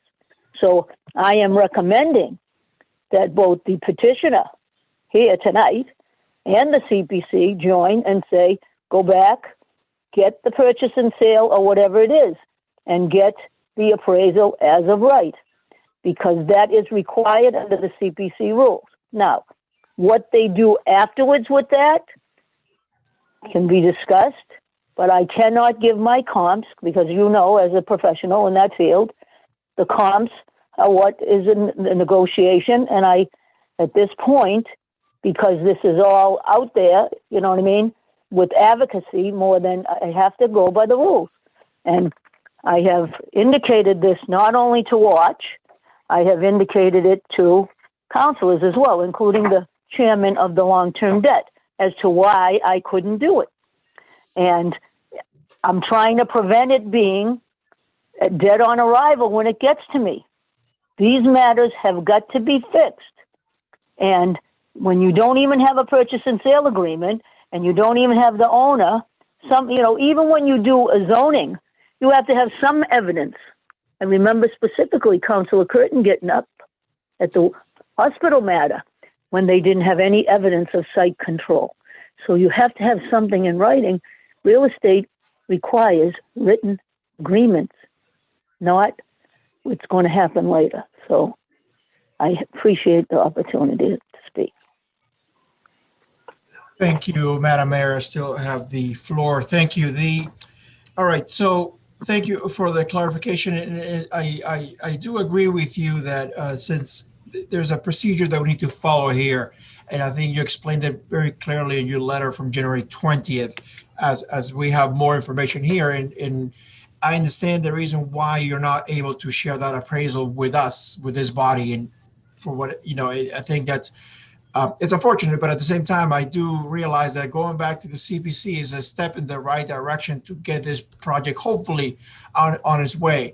Now, the executive session that you will have with the CPC and the city attorney and the housing director will definitely, I think there'll be a lot of information that will be discussed there. And I think an outcome will come out of that. And I imagine after you present this, that would the CPC need to sort of redo the vote, or they have to start all over again? Is that something, do you know? I honestly, this is the first time I'm hearing of us sending something back to the CPC. I don't know if it's been done before or not, but I kind of want to see if this is the way to do it. If it's legally, we're able to do it. Well, first of all, there's two parties to this agreement that's before you. One is the CPC and the other is the petitioner. So I'm just saying, at the end, after months of work, all these public hearings, all of these site views, everything else, it's going to get on the mayor's desk. And then they're going to ask the law department to draft this. I'm just trying to be helpful now. And as opposed to saying, okay, go and do what you have to do. But I believe both of those private parties, meaning the private party that owns the property, the private party that's seeking to buy the property, that's one contractual relationship. The other contractual relationship is a public entity. And that public entity, in their own rules, require this. So I respectfully ask them to do that so that, from the very beginning, they knew, ask them if they have it as a right appraisal. And when we did not get it, that's when I proceeded through the housing division to ask them to get it. So, and that goes back to November. All right. So the method is, there's two sets of private parties that, this would remain tabled on the floor of the council if the council so wishes to correct it. And the only person that can sign this agreement is the mayor, because it's the administration of public money for housing purposes, because it's our CPC. So that CPC is clear.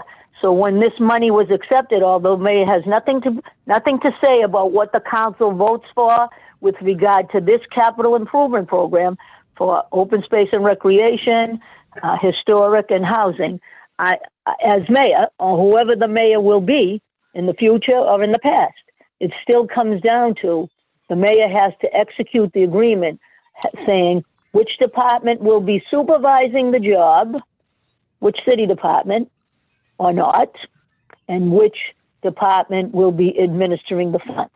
So, and I believe the state law also indicates that when it was adopted, that I had to accept their budget as well as that responsibility. And that was many years ago when it went into effect. There was an opinion of the law department because I was under the impression that it was solely city council. They get to vote what projects they want. They get to vote down or up or down what projects. And the only role of the mayor is to administer the money. So based upon that.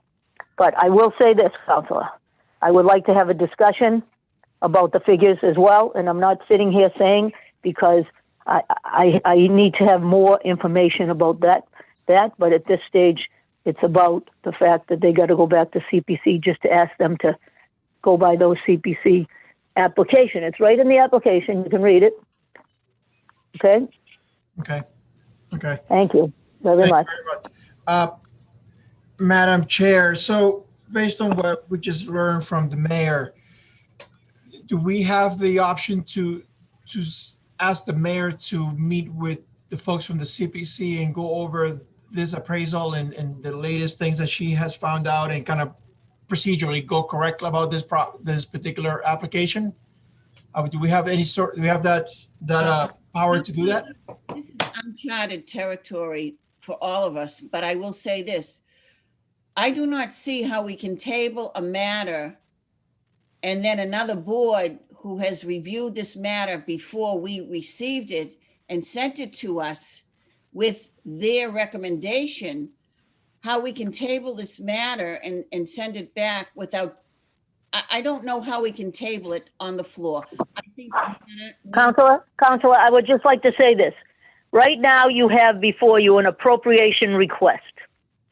That's what's before you. Now, if the matter comes back and the CPC and if the private parties and the CPC don't wish to go back, that's up to them.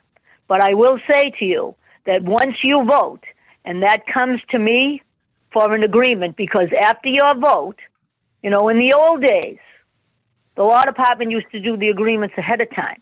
And then that was stopped because it was a delay and they wanted to vote the money right away, so that was a delay. But my point to you is, if they do not, and it gets to me, I have to be all due respect.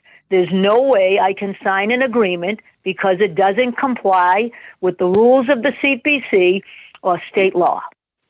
As because it's the charter is not our charter, it's state law that they're talking about, because there is a special state law with regard to CPCs and purchasing real estate. In other words, real estate, the city's not purchasing, but it still applies to them. And my point about that is that was researched by me before I got involved here. I knew this, but the point is, I'm just trying to help the council and help the CPC. Point of order. I apologize. I apologize to the chair.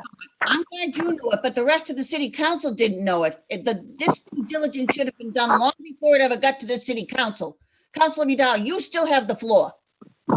Thank you, Madam Chair. With the just by what I just learned regarding the rules of the CPC and state law that we need to follow based on what Madam Mayor has stated, honestly, I believe that I would like to make a motion, and I'm just hoping that I'm doing the right thing here, because I think I need the CPC to have this discussion with the mayor, as she stated in the letter from January 20th, 2021. If there's a motion to be made, then I'm going to make that motion. And again, I know that you stated that this is sort of an uncharted territory, but I think this appraisal needs to be discussed with the CPC, as this is definitely new information that they need to be aware of. Point of information? Councilor LeBlanc, you have your hand raised for point of information. I have other councils who wish to speak, but Councilor LeBlanc.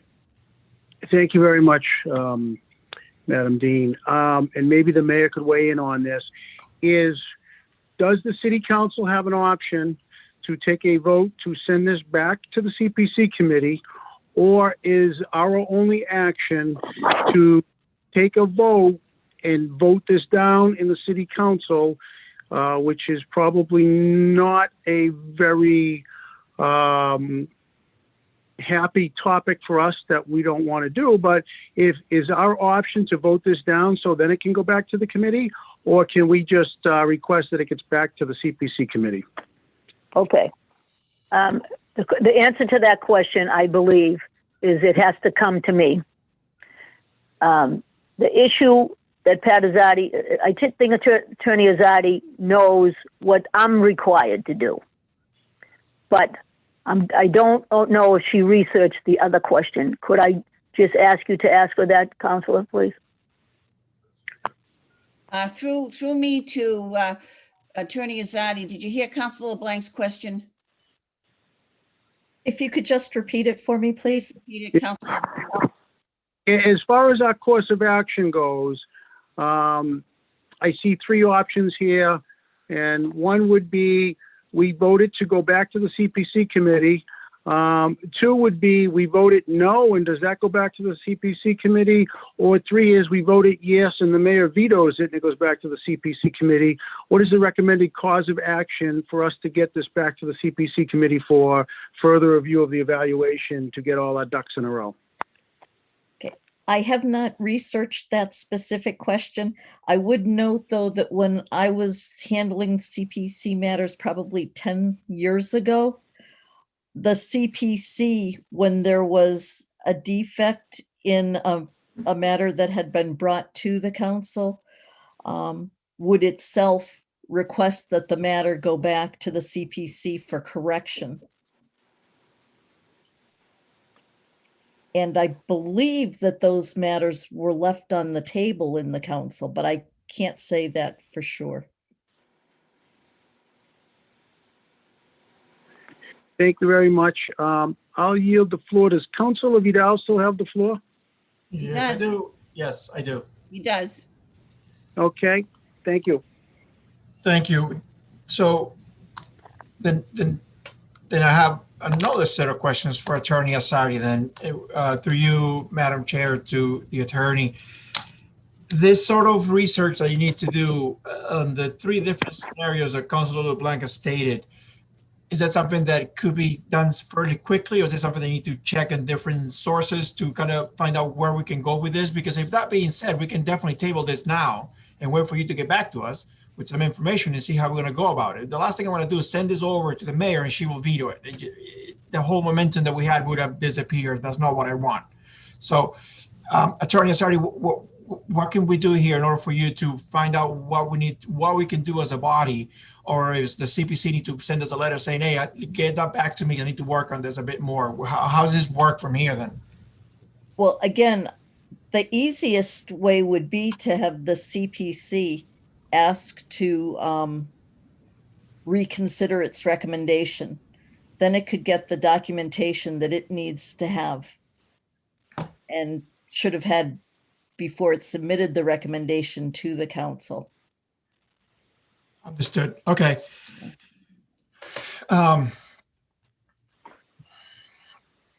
Madam Chair. Yes, Councilor.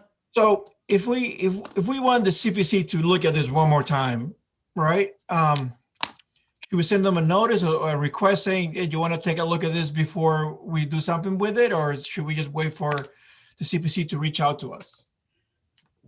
Well, that's a good question. And I really don't have a definitive answer, but just thinking out loud, if we wait what is the communication to the CPC that would make them even think that we are going to not deliberate proactively or approvingly of what they sent to us, unless we send something back to them and say, we have some serious issues with the matter that was sent to the city council in the manner in which it was sent. Would you please review? I'll be supporting such a request. I can definitely something from coming from. I'm the chair. I'm not making that request. I am the chair.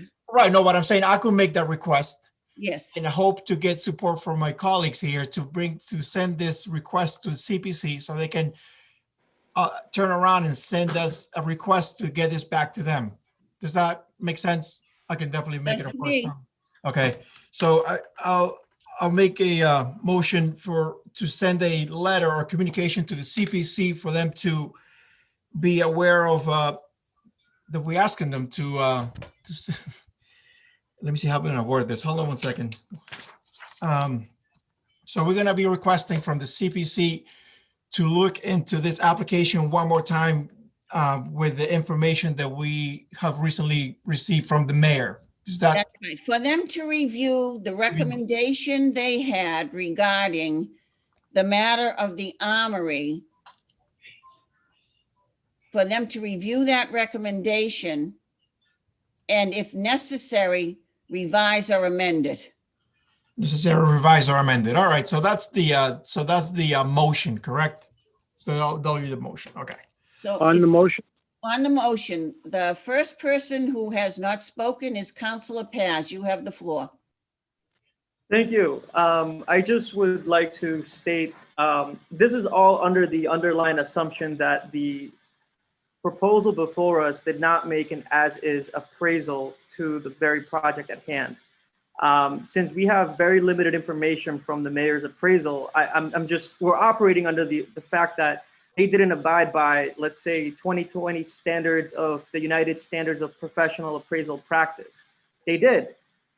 This is the most common sense appraisal that we can see, and that's the assumption that the mayor is making. And respectfully, Madam Mayor, I'm just very curious, what are your issues with the appraisal? Because the one that this— Excuse me, Councilor Paz. You asked, if you're questioning the mayor, you question her through me. Yeah, so I mean, my curiosity is just— Excuse me, through you, Madam Chair. Through you, Madam Chair, to the mayor. I'd like to hear that. Through you, Madam Chair, respectfully to the mayor. Thank you.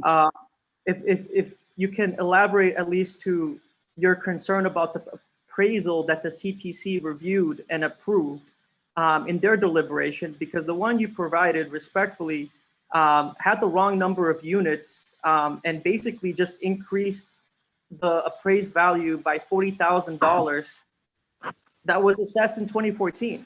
It's 2021. So I'm just very curious how a property of that condition can only go up $40,000 in 7 years in market value. And what are your concerns about the one that was provided through the CPC? Mayor, would you answer him, please? Sure, I will. If you read the report, they use the sales approach. The sales approach is limited to the current zoning. So the current zoning has not been changed.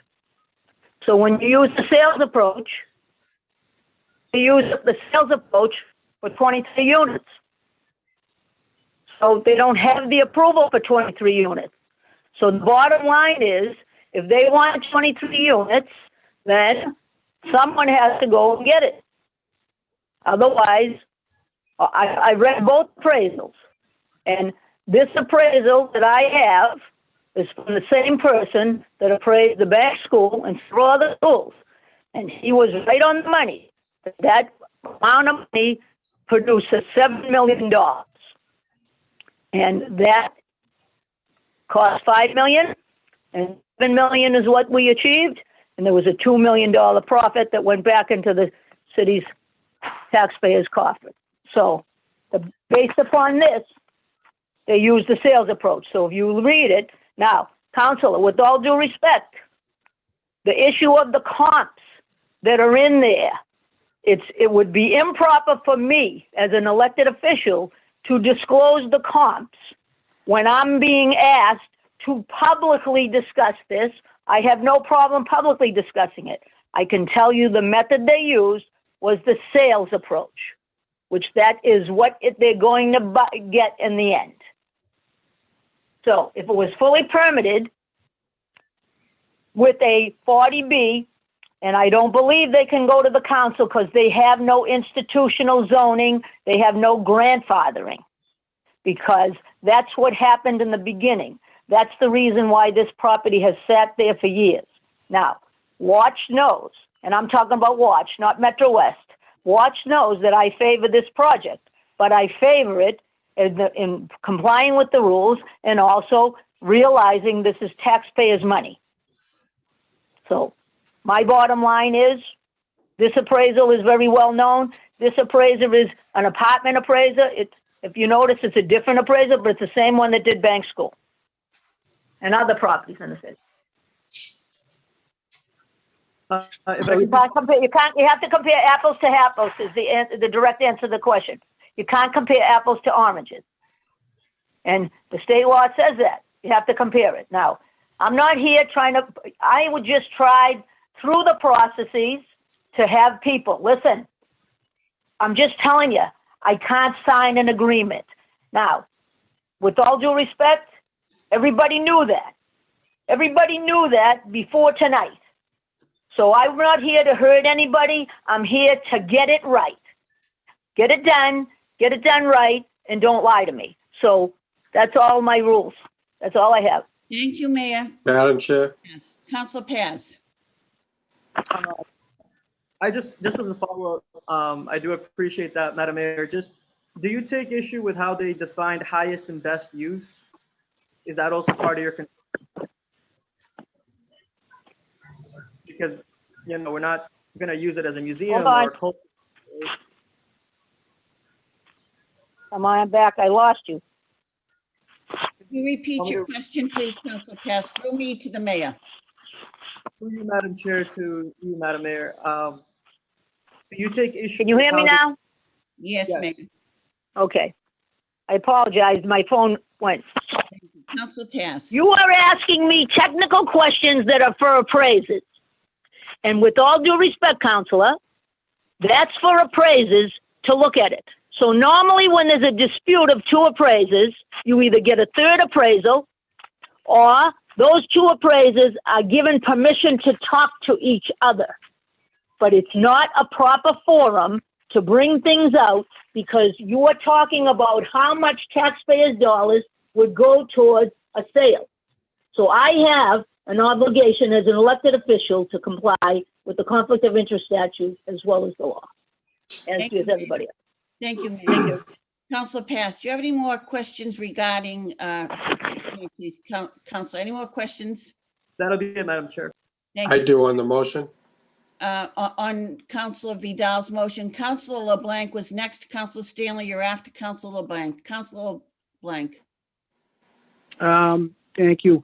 I'll yield the floor to Councilor Stanley. I've spoken already once, and then if I could get it back after, I'd appreciate that. Councilor Stanley, you have the floor. Thank you. In my view, this is going to kill the project, doing this. So I have a number of questions that I want to ask. And before that, I just want to make a statement. With regards to the Bank School and the Harding School, the city owned that land. So I don't think it's, we should be comparing, the prices completely. Obviously, as the mayor has pointed out, there's a sale involved here for this property. So, I think everyone should keep that in mind in terms of figuring out how much taxpayer dollars are being spent to create affordable housing.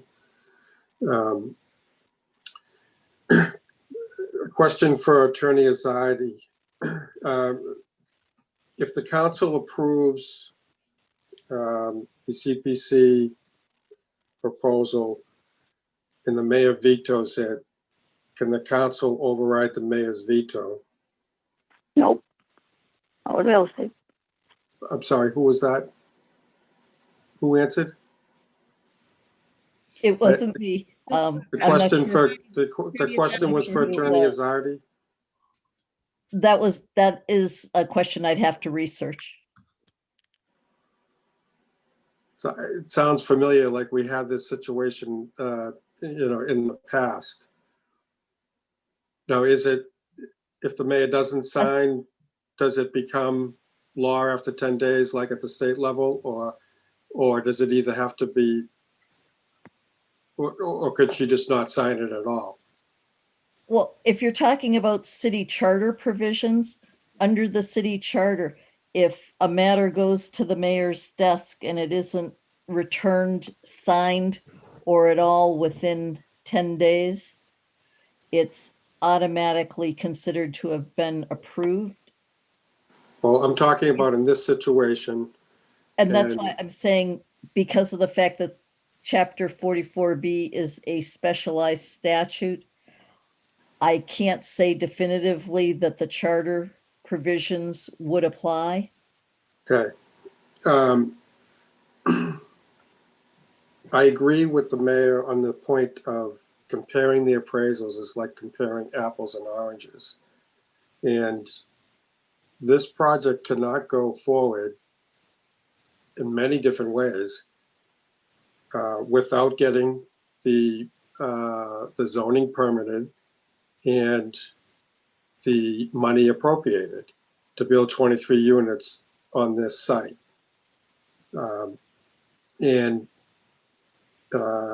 If once that is done, it's obviously worth a lot more money on the property. It's not, in my opinion, it's not going to be sold as is, and then start from that point and try to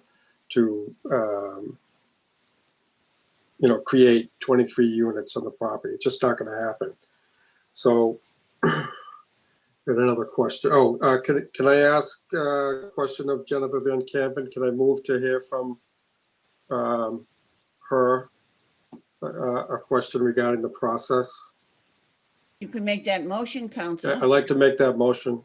Councilors- Madam Chair, we have a motion on the floor at this point, don't we? Yeah, we do. We do, but these are important questions. What I want to know is this whole process of getting the approval and then getting the permit, is this new, or is that done in the industry? She had experience with it. I'd like to know that question before I vote on your request.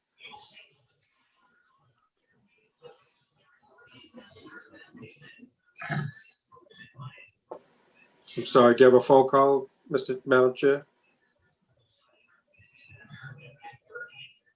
Is someone running the meeting? Excuse me, that's the mayor. She's a dropped call. Clerk Vizard, would you please allow the mayor to get back into this meeting?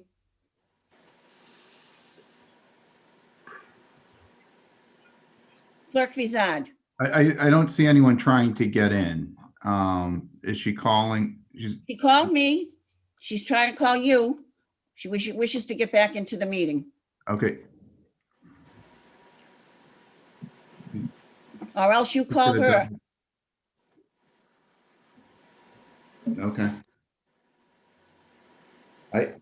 I don't know the mayor's cell phone number, so I don't know how to call. I don't think it's, I don't know where she is. I don't know where she is. And I don't have a number here.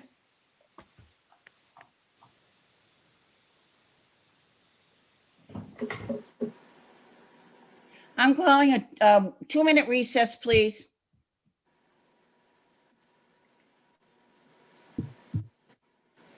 At the call of the chair.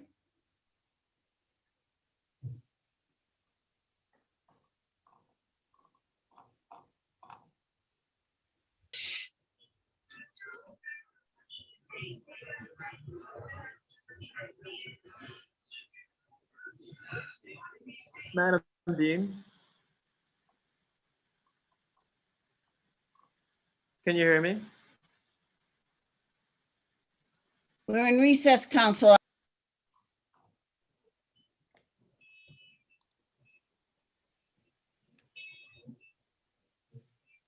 Mayor, is that you? Did you just come Yep, back it's in? me. Can you hear me? I can. You're back again, yes. Okay, thank you. Thank you. Now, recess, the recess I called is now over. Councilor Stanley, you have the floor. There's a motion on the floor from Councilor Vidal. Councilor Stanley.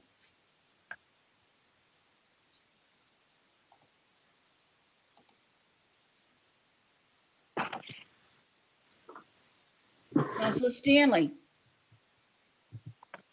Yes, you have the floor. thank you. I made a motion to hear from off We have a committee. motion, excuse me. We have a motion on the floor. That motion is not in order. The motion on the floor. Well, okay, fine. I think this kills the project, so I'm not going to vote to send it back to, this is a city council decision. whether we approve of this or not. And it seems like the council's going in the direction because of the opinion of someone in the executive branch that it's somehow this isn't following the rules in the law. I haven't heard those rules or laws being cited, what they are.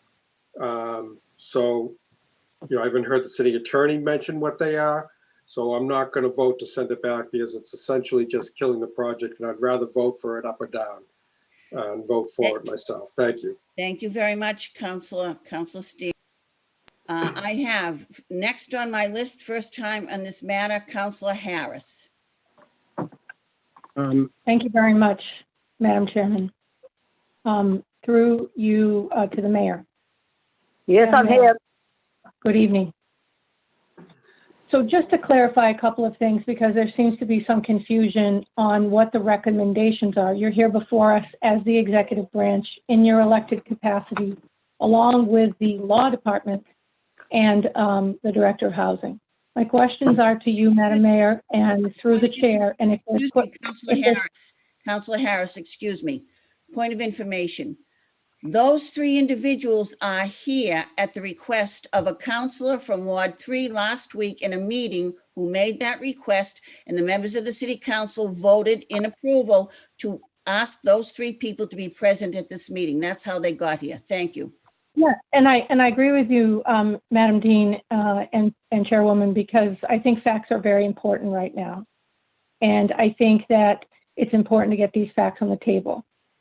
Procedures are required, and I think both Madam Mayor and your communication that was cited by the councilor from at large from Ash Street speaks to really the process that we need to follow. So, Madam Mayor, I'd like you to go through just one more time for us your concerns around this, because you wrote these recommendations that state what it takes to actually get this project done, what it takes to actually bring this back, what it takes to actually move this forward. And it isn't always debate. It actually is to do the right thing, the thing that's required. And when there are two appraisals that are in conflict, I think it's important to get good recommendations for that. I'm not in favor of voting for this and sending it to the mayor's office only for her to kick that out. That would be an entire waste of time and process. So, Madam Mayor, my questions are to you. Could you just ask one more time, what are the things, if this were to be sent back to CPC in support of what the councilor from at large from Ash Street has brought forward here tonight, what are the things that need to happen when this goes back to the CPC? If we could have that in a non-debate format and facts before this committee, because we're going to have to make a decision. Okay. Madam Mayor. Can you hear me? Yes, ma'am. Okay. On November 13, 2020, at 5:19 p.m., I wrote an email to Daria Gare and CC Genevieve Tavera. And it says, because they had asked me whether I support the project. So I told them. I checked out the items. An application under 40B could be used. So I checked with the city's law department. And then the next sentence, you need to ask the appraiser for what the value is as is. Okay, so thank you, Jeanette. Now, when you have to execute an agreement as mayor, that agreement has to be reviewed as to form by the city's law department. And that form, Councilor Stanton, not C-I-L-L-O-R, but S-E-L-O-R, Councilor Stanton in the law department and Councilor Rosati have done them primarily. So, for example, when you do bank school, in order to get bond money, you have to have bond counsel certified that you're complying with all the law. Okay? So, same thing goes here. The bottom line is Attorney Azadi indicated tonight what the law is. The law for cities and towns in city charters is a little different than the law for CPC. So she looked that up at my request because I asked for an as-of-right appraisal. It was ignored. Now, with all due respect, long before this came up in November. They were going to go with another project. And I said to them, you know that I support the Armory. It's been sitting there for years. There was another project. So they said, okay, Mayor, but I haven't heard from anybody since then. Instead, what we have is politics. So with all due respect to the council, this is what I should have done. I should have stayed home and said, let it go forward. But I'm not that kind of mayor. I try to resolve problems. I'm not trying to kill this project because, quite frankly, we have experience building actual affordable housing in the city of Waltham, not by any other means. In other words, with old schools. Yes, it is an old school that the city owned, but you still, in order to get the financing, have to comply with the rules regarding financing. And that's what this is about. So the rules with regard to financing are just that. You need to have an as-of-right appraisal. Now, if they come up with an as-of-right appraisal, what's going to happen? And the issue is there's two options. They can go with the as-of-right value, or they can tell the owner that if you want that amount of money, then you go get the appraisal, you go get the permit. So will that kill the deal? There hasn't been that many options on this property because it's been in a terrible condition for a long time. But the reason why is because when you bought the property, the owner, in fairness to him, and then there was changed to another LLC as part of the title. No matter, same LLC though, no matter what, there wasn't any zoning that could bring them into the council to get the special permit that would allow more units than 2 families on that property. So that is the reason why this has been stagnated. The owner did not file a 40B, and the owner could not come before the city council. This was known. So based upon that, the 2 steps that are needed go by the 40B. Now, in both cases with Banks and Hardy, they needed 40B applications. So those 40B applications can be worked on. We worked on them in-house. We did get a private attorney to do Bank School, just the presentation, but the housing division and my office did, with the law department, we did the 40B application. So my point here is there's 2 options. If you want the money that you've put forward, owner, you got to give a purchase and sale agreement to whatever entity it is. And then you have to decide who's getting the zoning.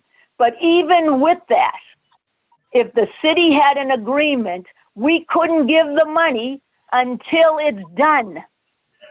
And they're looking for money to be able to do this project. So as a result of that, I'm just being honest as I can be. There's 2 options. Either go with the as-of-right appraisal and do it yourself. In other words, go for the 40B, which is what the city has done. We went with the appraisal for Bank School. We went with the appraisal for Hardy School. We went and got funding, and then we did the work. Or say to the owner, if you want that money, because the owner is only looking at what the cash is. The other part of the project is another CPC application. Then tell them, we'll give you the money if you go and get the zoning. Then you can pay him that money. So I don't see at this time, right this minute, and I'm just saying it, any other way that I could sign and release money. This is about releasing money.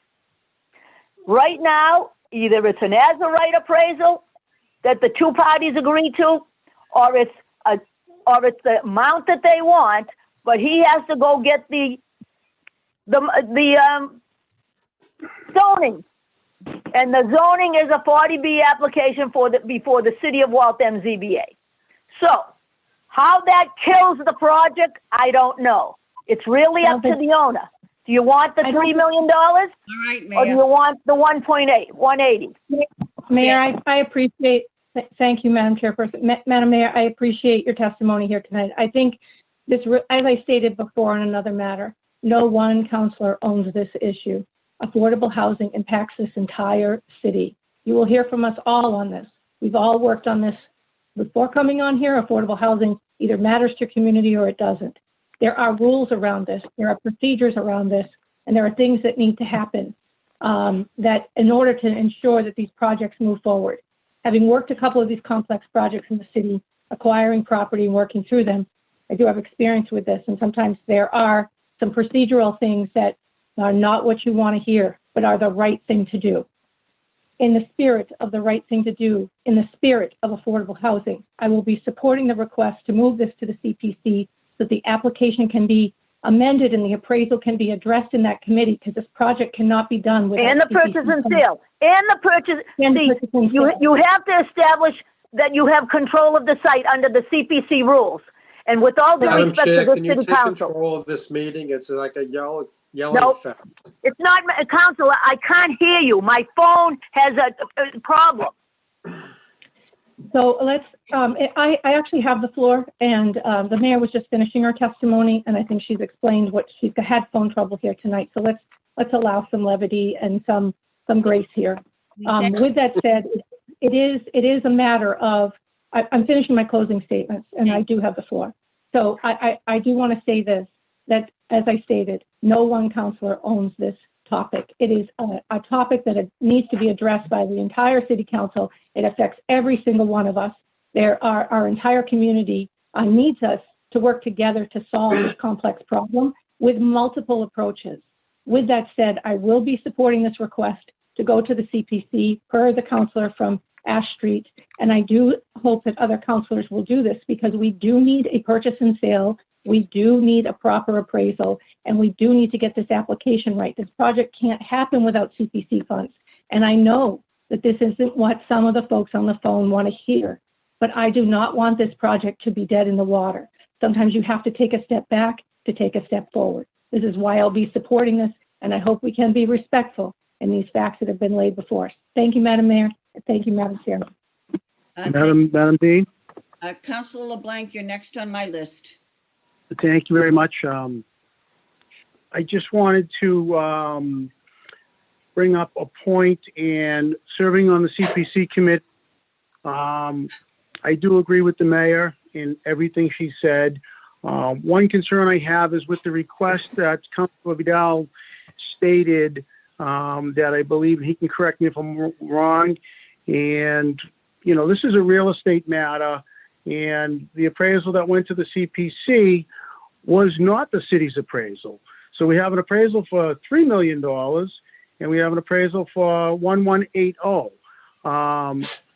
And, you know, somewhere we've done no negotiation, and to have affordable housing that came forth, that we want to just make sure that it's not affordable for the city. Also, we're responsible for the taxpayer dollars. So in the request of it going back to the CPC, I think Councilor Vidal stated that they review the application, and I just want to amend the request that they give them the potential, because they might have to, just procedurally, and I just want to put this in there as an option, they might have to rescind their application to us, and they might have to modify it and then send it back again.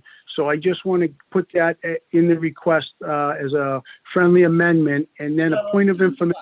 Councilor, it's a motion that Councilor Vidal has made. Are you wishing to amend the motion, Councilor Vidal's motion? Yes, just to add the words. If you're wishing to amend it, what are the words you wish to amend? And/or rescind and resubmit, if that is procedurally how it has to be done. Thank you. And/or rescind or resubmit, if that is procedurally how it has to be done. Councilor Vidal, do you have those words? Yes, I do, Madam Thank you. Chair. I'm going to take a vote on that amendment to Council's motion. On the amendment, all those in favor? Roll call, please. Roll call. Councilor Stanley has asked for a roll call. Mr. Clerk, would you please call the roll? For a point of information, Councilor I just Carver, call for a point of information. Councilor Carver. I'm sorry, we're voting now on the full, on Councilor Vidal's motion? No, we are voting on an amendment that Councilor LeBlanc just made because we were discussing the motion of Councilor Vidal. So we're voting on an amendment to a motion that we haven't approved? Oh, yes. And the way that works, Councilor, is you vote on the amendment before you vote on the motion. Okay. Is that clear, Councilor? Sure. So there's going to be more discussion before we vote on the actual motion. Absolutely. Okay, thank you. You're welcome. Councilor LeBlanc, you've made an amendment and the clerk is going to call the roll.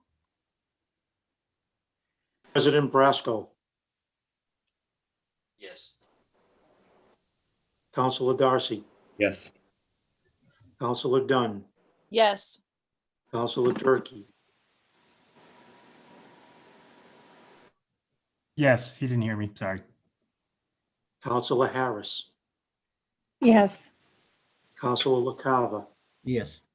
Councilor LaFosse, Yes.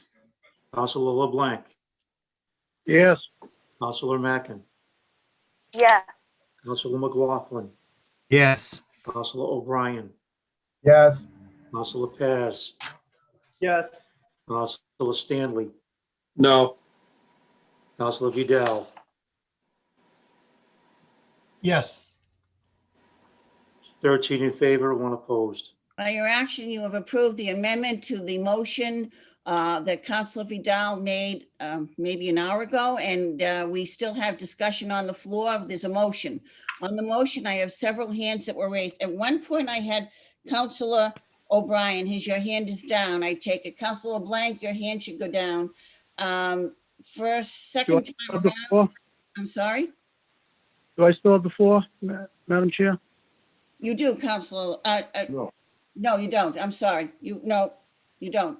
Okay, thank you. You're welcome. Councilor Paz, this is your second time around. Thank you, Madam Chair. I just want to dial back the conversation a little bit. We had Attorney Azadi here who did her best to answer a lot of our questions.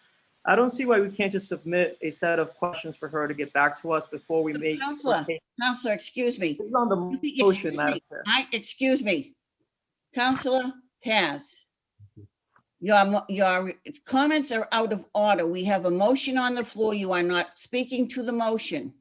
I am, because we don't need to approve this motion. It's expediting this process in a way that it's not necessarily beneficial to the conversation. That is your opinion, Councilor. You can continue to talk. I raised my hand. Thank you. And can I finish my Yes, statement? you may. Yes, you may. So my point is that we should vote against Councilor Vidal's motion because we still need answers. And maybe there are different alternate course of actions that we can take as a city council, since none of our questions regarding CPC rules were really answered tonight. So I would appreciate if folks can actually vote this down, so that we can just make a request to the law department in writing to actually get the answers we want. Because I remember, Councilor LeBlanc had, we had three potential courses of action tonight, and we never got an answer to them. So respectfully, I would appreciate that rather than expedite this process any further, let's give this its due time, its due process, and actually get real answers, substantial answers from our law department. Thank you, Madam Dean. You're welcome, Councilor. Thank you very much. Next on my list is Councilor LaCava. Please, yeah, there you go. Thank you, Madam Dean.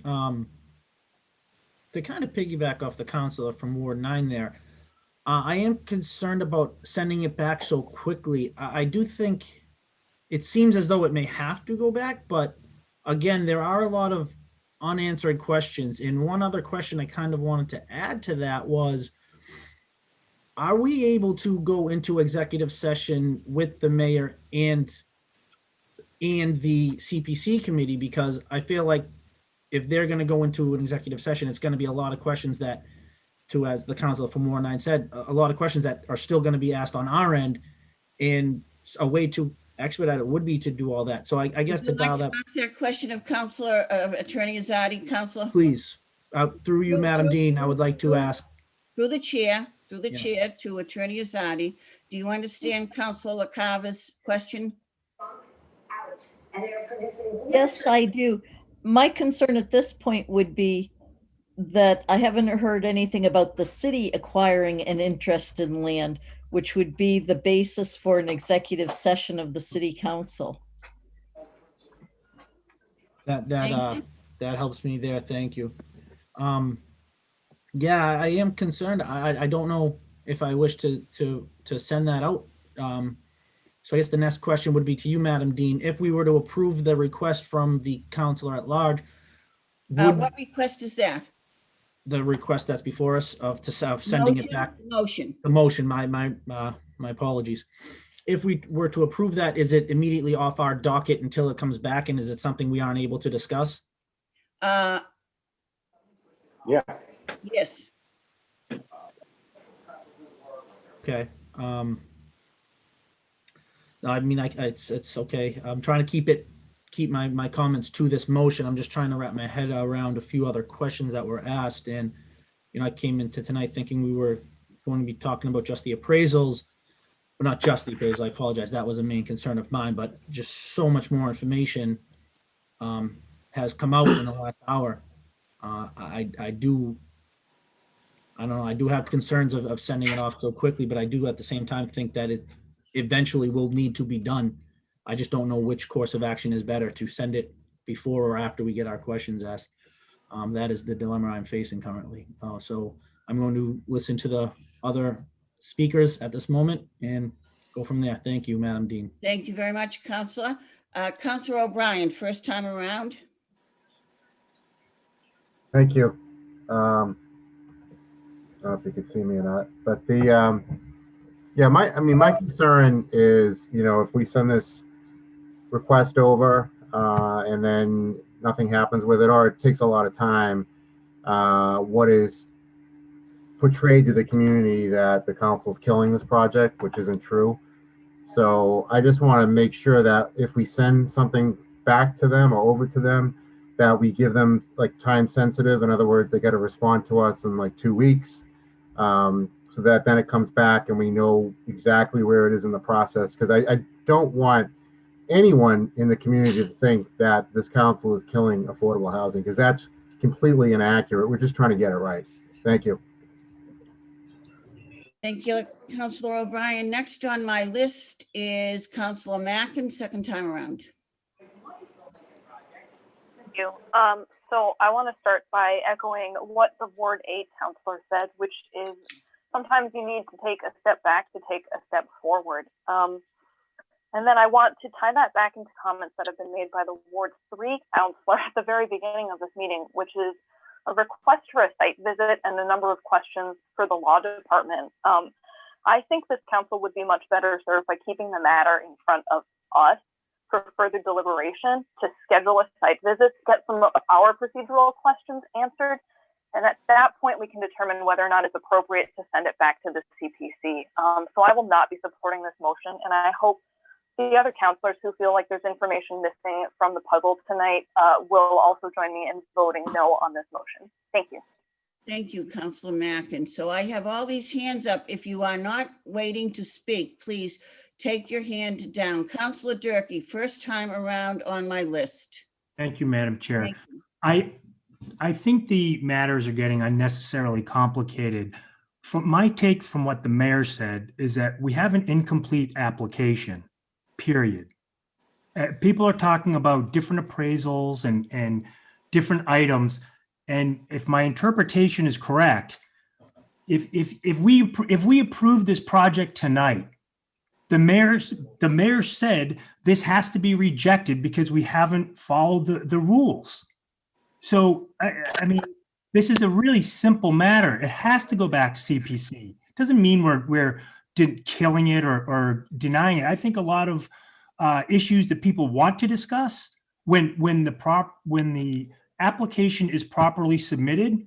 I've heard of a lot of arguments in favor of the project, but right now we don't even have an application.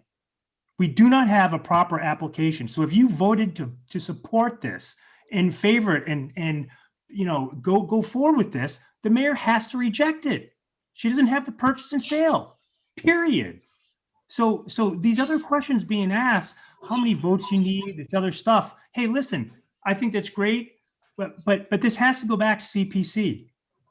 It has to. There is no other choice. So I'll be supporting this. I think people are, obviously we're a political body, but this is a really simple item. And if you want to forward an incomplete and improper application that's been clearly stated about 5 times in the last hour, go ahead, forward it. If that makes you feel better, approve it. I'll make a motion later to support the whole project. But the mayor's already said it has to be killed and sent back because it's not a proper application. So I just wanted to leave that and try to simplify things. I hope I did. That's all I have, Madam Chair. Thank you, Councilor Durkee. Next on my list with their hand raised, Councilor Durkee, take your hand away. Councilor LeBlanc, is your hand up? Councilor LeBlanc. Yes, it is, Madam Dean. You have the floor. Thank you very much. I just wanted to point out and echo what a couple of speakers said, and I thank you to the Councilor for Ward 6 for his comments.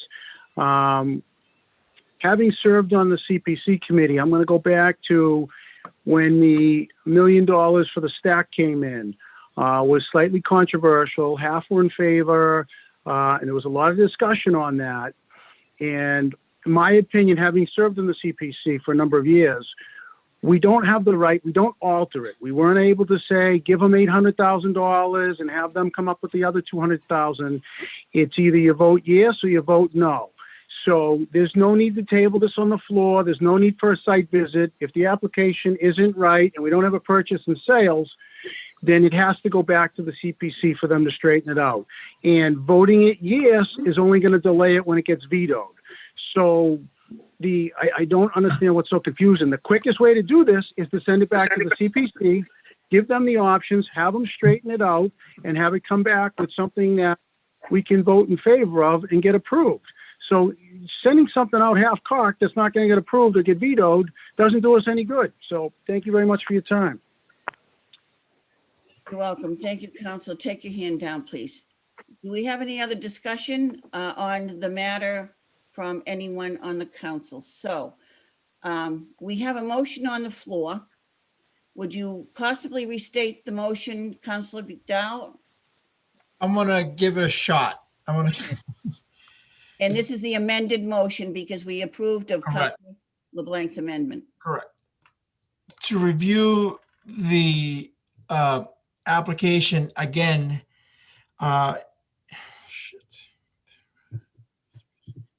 and You made a motion Yeah. to resubmit and return Yeah. the application for the Armory back to the CPC for their review, Mhm.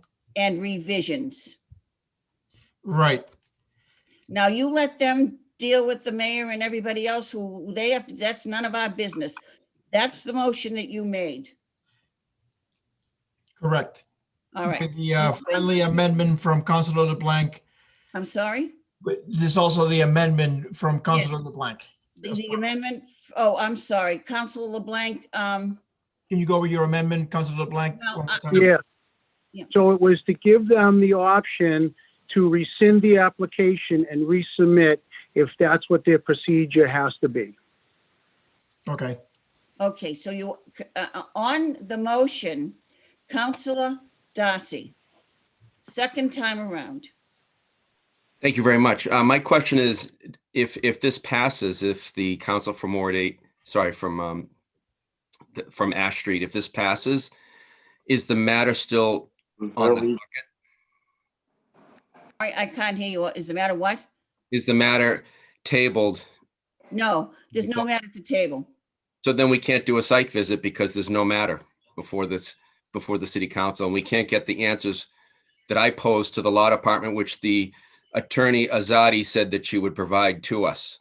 Counselor, you are correct, but if you listen to two of the other counselors who said if this is improperly before us in the first place, the answers that you're looking for are not of any value. Well, that's your opinion. It's not my opinion. Thank you, Counselor. I asked if you had listened to two other counselors in their arguments. I listened to everyone.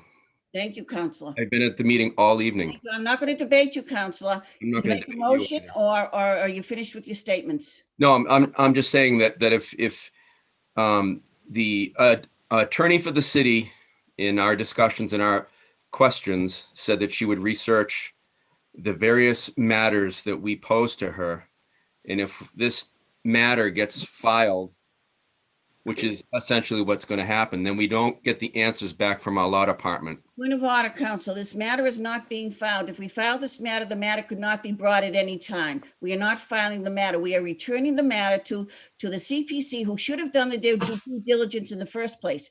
This matter will then, after their due diligence is done, be sent to us, and then we can opine and make our own due diligence in our elected capacity. Point of information? Councilor LeBlanc, point of information.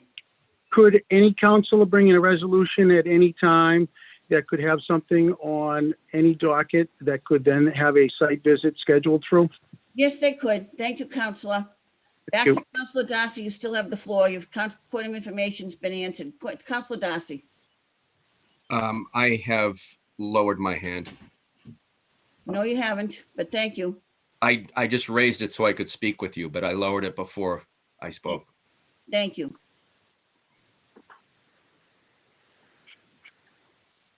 I'm going to allow Counselor Mackin to speak, and we have a motion on the floor, and after that, I'm going to take a vote on the motion. Counselor Mackin. Thank you. I have a point of parliamentary inquiry on this matter. Will this be a recommendation to the full council that we act upon next Monday, or is this an immediate action to send the matter back to the CPC? I would assume this would go to the full council next Monday. That's the proper procedure. Okay, thank you very much. You're welcome. You all understand the sense of the motion? On the motion, all those in favor? Roll call. Roll call. Who asked for the roll call? Counselor Harris. Counselor Harris. Mr. Clerk, Counselor Harris asked for a roll call. Will the clerk please call the roll? President Brasco.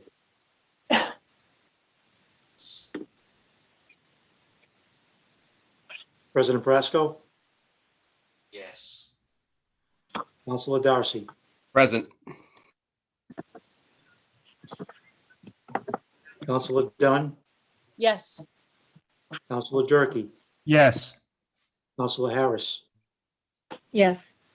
Counselor Carver. Yes. Counselor LaFosse. Yes. Counselor LeBlanc. Yes. Counselor Mackin. No. Counselor McLaughlin. Yes. Counselor O'Brien. No. Counselor Paz. No. Counselor Stanley.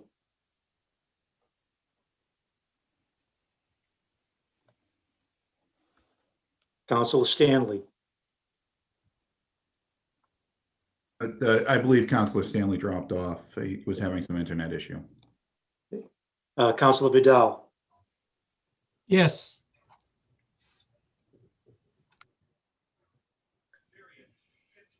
Nine in favor, 3 opposed, 1 voting present. Thank you very much. By your action, you have made a commitment to send this back with the amended version to the CPC for them to do their due diligence. Thank you all. And I'm going to make one comment, and a comment as chair of a committee that is very difficult, dealing with so many people. We are all in a very difficult place right now, having to do this virtually. I appreciate all of you trying to be respectful, orderly, as calm as you possibly can be. This is a very difficult issue, and this is a very difficult venue to discuss a very difficult issue with. So until we are able to leave and get back all together the way we should be, I thank you for your understanding. So the next matter before us is, do we have any other matters before us? No, Madam Chair, we do not.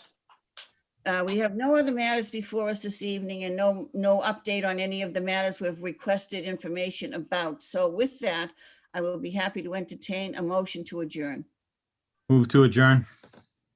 Council McLaughlin made the motion to adjourn. On the motion, all those in favor? Aye. Aye. Opposed? The ayes have it. Thank you very much. Stay safe in the snow.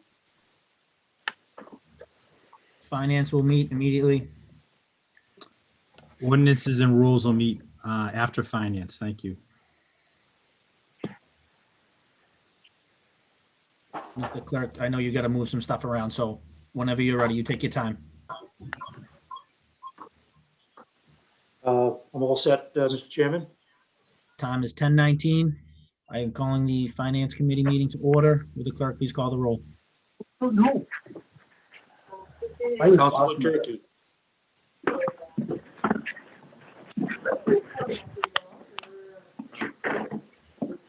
Councilor Turkey. What are you doing? No.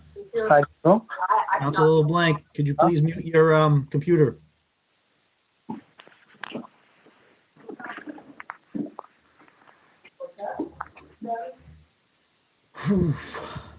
Councilor LeBlanc, are you there?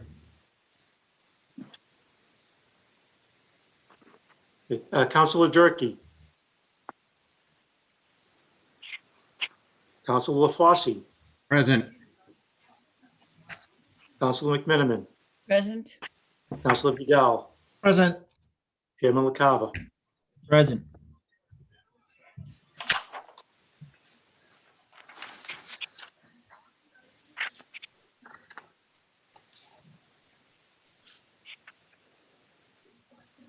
I apologize for that. Councilor Vidal makes a motion to approve the minutes from January 19th.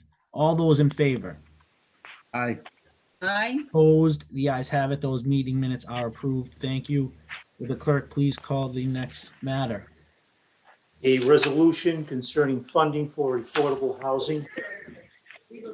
Councilor Vidal makes a motion to hear from off-committee members. At this time, all those in favor? Aye. Aye. Opposed? The ayes have it. I believe Councilor Stanley, this is your resolution. Are you here to speak on that matter?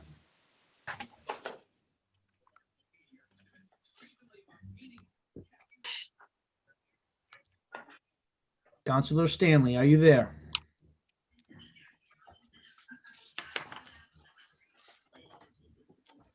Clerk Bizarre, do you know if, I know that you're not the clerk of this committee, but as you are running this, So I can see Counselor Stanley's image. I just let him back in, but it looks like he's on mute. You can hear me, right? Sorry. would any member of the Finance Committee like to take action on this motion, on this resolution? Sorry. Councilor, Mr. Chair, since we're not hearing from Councilor Stanley, I guess I'll make a motion to table unless we can pick it up again in a couple of weeks, I guess. Should we give it a few more minutes? I mean, what are your thoughts? That's the only item that we have right now in our committee. I'd like to give it a minute. I know Councilor Stanley worked on all of these. I don't want to push this so quickly, but I do know ordinance and rules is behind us. I'm going to call a 1-minute recess and try to call Councilor Stanley offline to try to move this issue. So at 10:23, I declare a 1-minute recess. Thank you. Thank you.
Mr. Clerk, can I be recognized when we are back in session?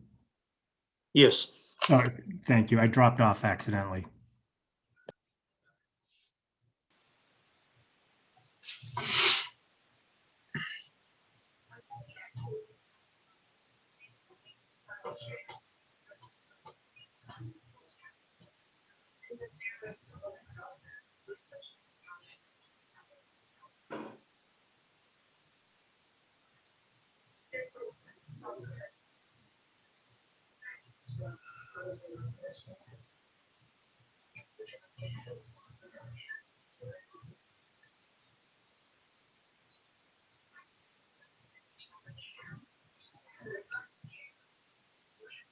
The time is 10:24. I bring the Finance Committee meeting back to order. I am trying to call and reach out via text message to Councilor Stanley to no avail. At this moment, I would actually like to ask Councilor Senafani to recognize, I'm sorry, Clerk Senafani to recognize Councilor Durkee. Councilor Durkee? Present. Thank you. Thank you.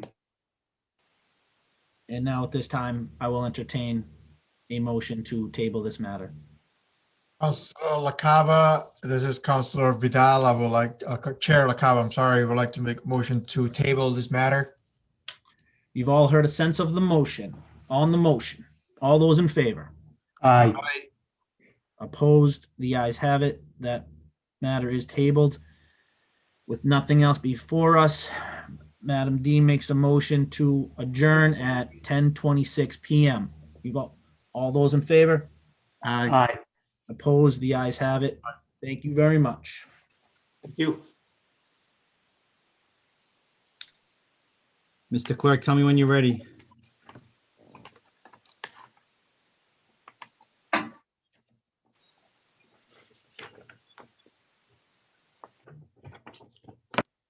I'm ready. I just had to take myself off mute. Okay, I call the Ordinances and Rules Committee to order and ask the clerk to take the roll. Yes. Counselor Darcy. Present. Counselor Dunn. Present. Counselor Harris. Present. Counselor LeBlanc. Counselor LeBlanc. Chairman McLaughlin. Thank you, Mr. Clerk. And just so so people know, I know my internet has dropped out. Councilor Stanley's up the street from me. His is out, and Councilor Blank isn't far away from me. So I'm wondering if we're having a little. Looks like Counselor LeBlanc just tried to rejoin. Okay. We better hope I don't lose it or the whole thing goes kaput. I'm working off my hotspot right now. And I'm pretty close to you, Counselor. You're right up the street, my friend. Let's hope a plow doesn't hit your telephone pole. Present. Mr. Clerk, can you call Councilor LeBlanc?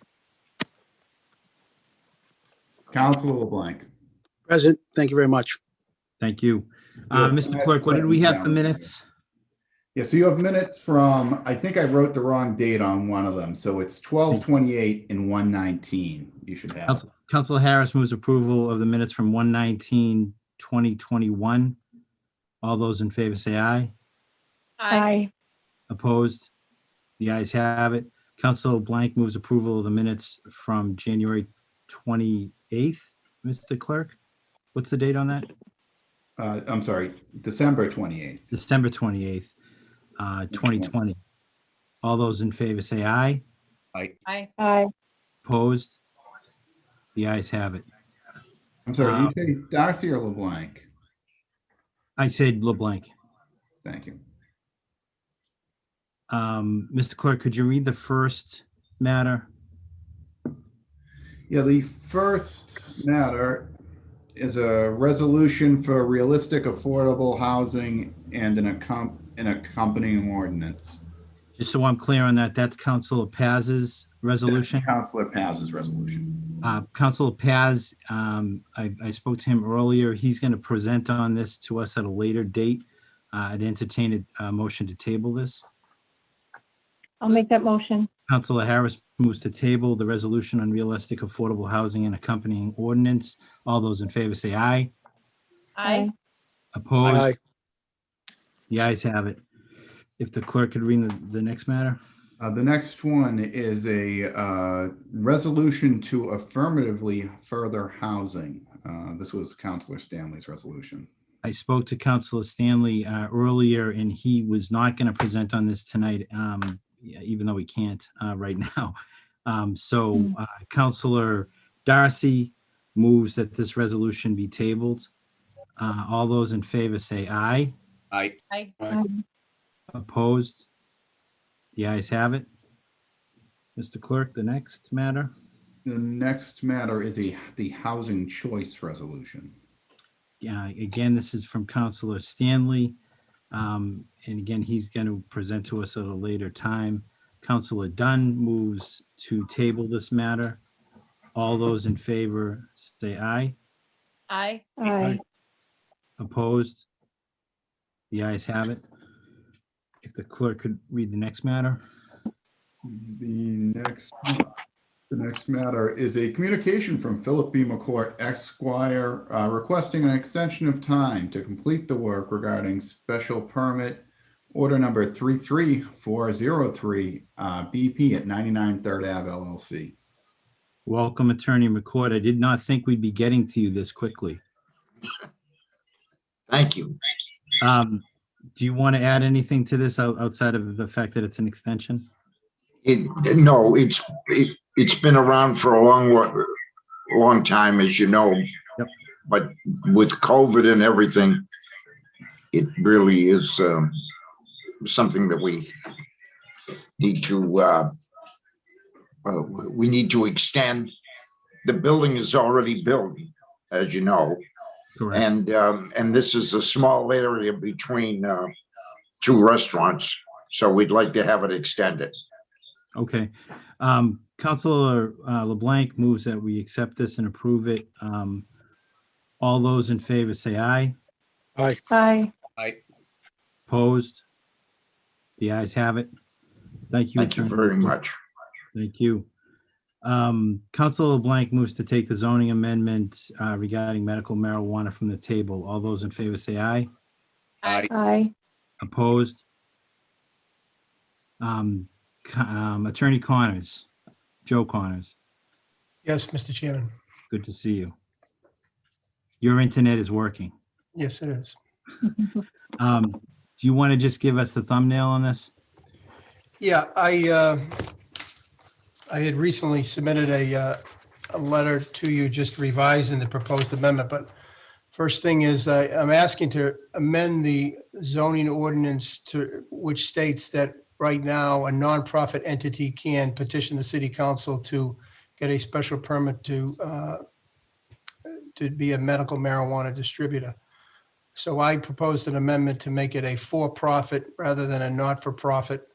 And that was really to catch up with the state general laws. Initially, the general laws of the state were that it had to be a nonprofit, but subsequent to that in 2017, they changed it, allowing for-profit or any entity to petition the CCC, the Cannabis Control Commission, for a license to sell medical marijuana. So we're looking to really to amend the City of Waltham ordinance so it reflects the state law. I did, in my initial proposed amendment, I deleted not-for-profit and put in for-profit. If we really track the specific language of the CCC, they say any entity licensed under the CCC. So I propose to, really revise my proposed amendment so that it would be any entity. I don't think the city would want to foreclose a nonprofit entity from applying for a special permit or a for-profit. So we're really not trying to prohibit nonprofits. We just want to allow that a for-profit entity can also operate a medical marijuana facility, provided they get a special permit from the City of Waltham. So our amendment is to change the entity as defined under the Waltham statute or ordinance so that any entity licensed under 935 CMR 501 can apply to the city for a medical marijuana special permit. That's it. Thank you. Questions, comments? Mr. Clerk, if we Chairman? would move, go ahead, Council LeBlanc. Through you to the petitioner, I think it was the last statement you made said that any entity could then apply for medical marijuana. Can you just elaborate on that a little further? Sure. So the existing ordinance says a not-for-profit entity. So I initially proposed, because, well, I'll step back. That was drafted by the city in, I believe it was 2015, and that was tracking the state law. So in 2017, the Massachusetts legislature passed legislation which would allow for any entity, not just exclusively not-for-profit entities, could receive a license from the Cannabis Control Commission to sell medical marijuana. So we're looking for any entity. That would be, meaning it would be any entity licensed under 935 CMR, under the licensed by the Cannabis Control Commission. So it could be a not-for-profit entity, or it could be a for-profit entity, a corporation or an LLC. So through you, Mr. Chairman, to the petitioner, if we were to allow this, is it a zone in the city, or it's now any entity for medical marijuana purposes, for-profit or not-for-profit, anywhere in the city? It has nothing to do with a zone in the city at all. It's just the general usage of medical marijuana. It's the definition of a medical marijuana treatment center as defined under the Waltham zoning ordinance. So where you can do it is not affected. How you can do it, you have to have a special permit from the city council, and that doesn't change anything. All it changes is that you don't necessarily need to be a not-for-profit. You could also be a for-profit entity. Thank you very much. No further questions. Thank you. Thank you, Councilor LeBlanc. So again, Attorney Connors, we're catching up on language here because we used originally the 2015 state language. It changed in 2017. And again, we're playing catch up with this. Mr. Clerk, Yes. the next step for this, if we were to move it ahead, would go out for first reading, Yeah, first reading. and we can send it to law. Yeah, you're just running, I think you're getting a little tight on this one. Let me just look, Mr. Chair. We have to, where is it? Next one.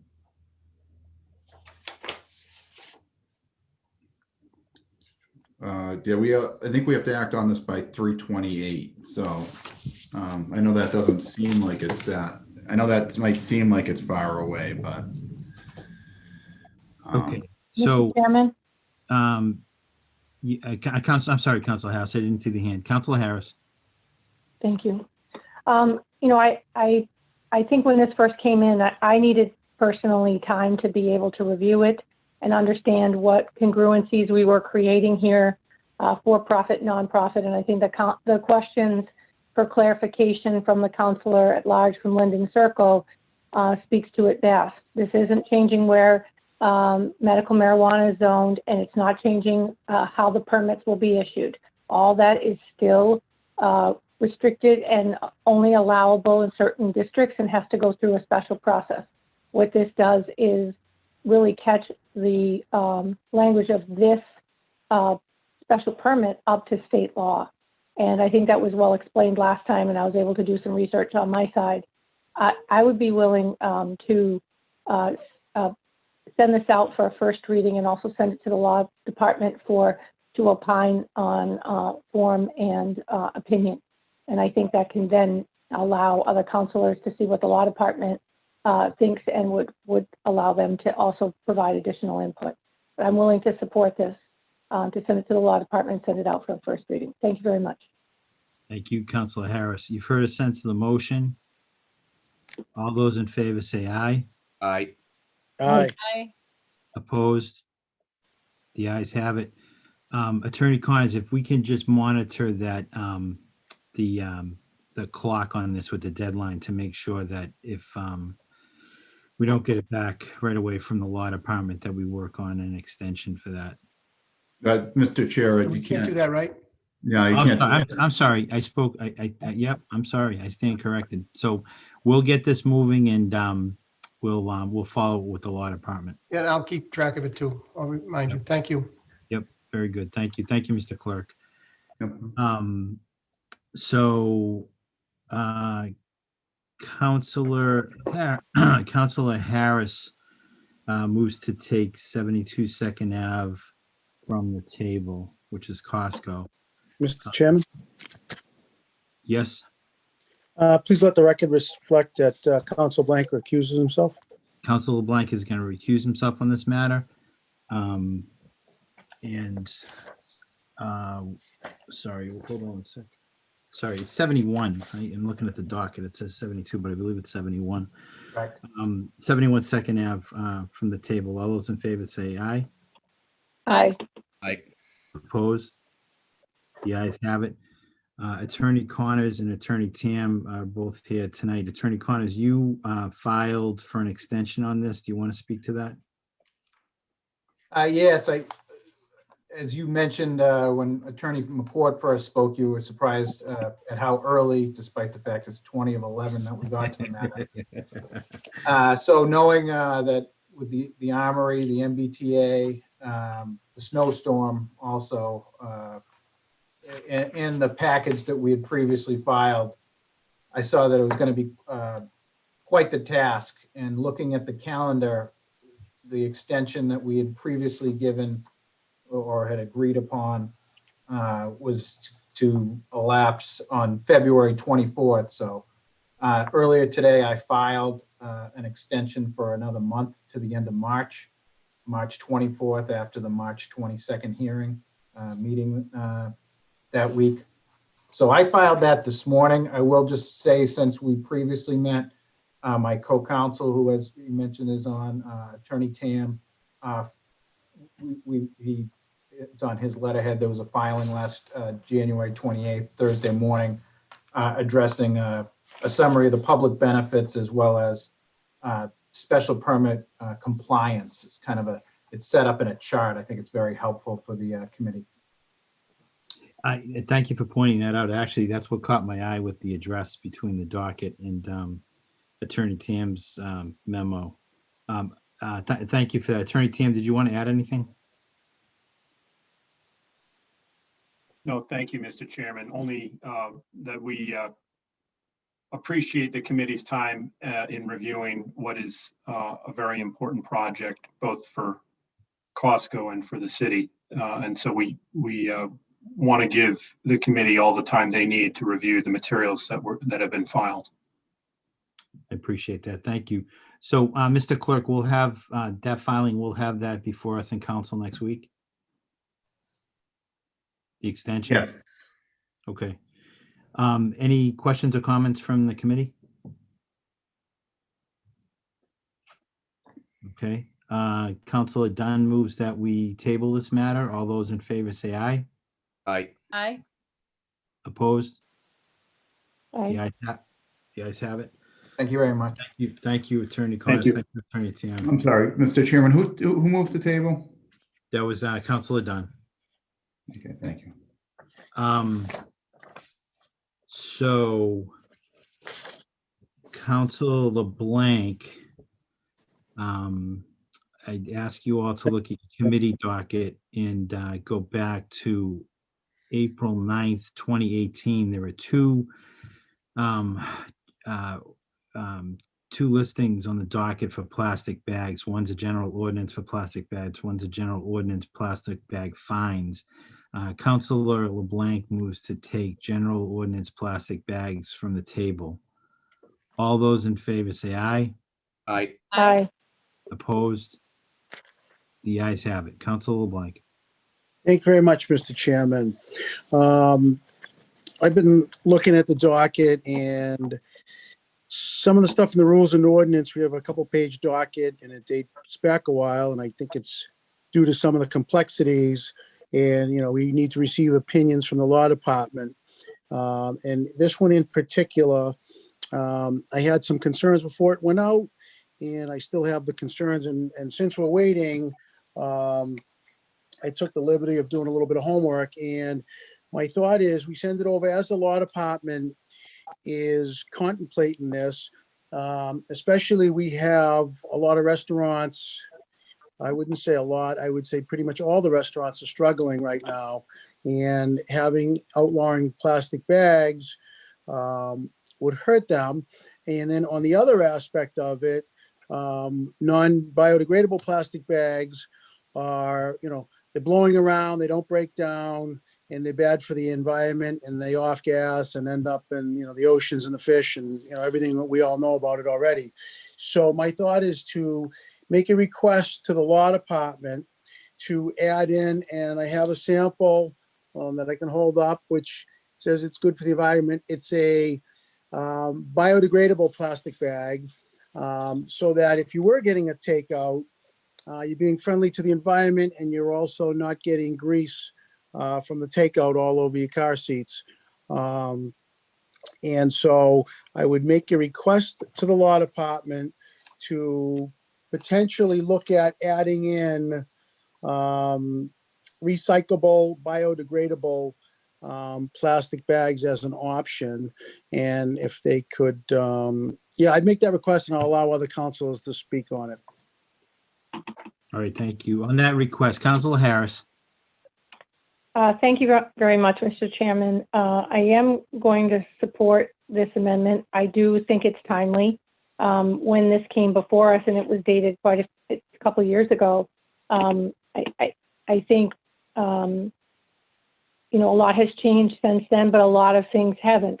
I think the commitment to eliminating single-use plastics and encouraging recyclable and biodegradable products needs to be something that we look at. And, back when this was written, I just noticed recently this past week, I was in Market Basket, and they have all biodegradable plastic plates and forks and knives and spoons that, weren't on the shelves back then. So I do think a lot is changing market and products. So I think it's important to have the law department see if they can amend this.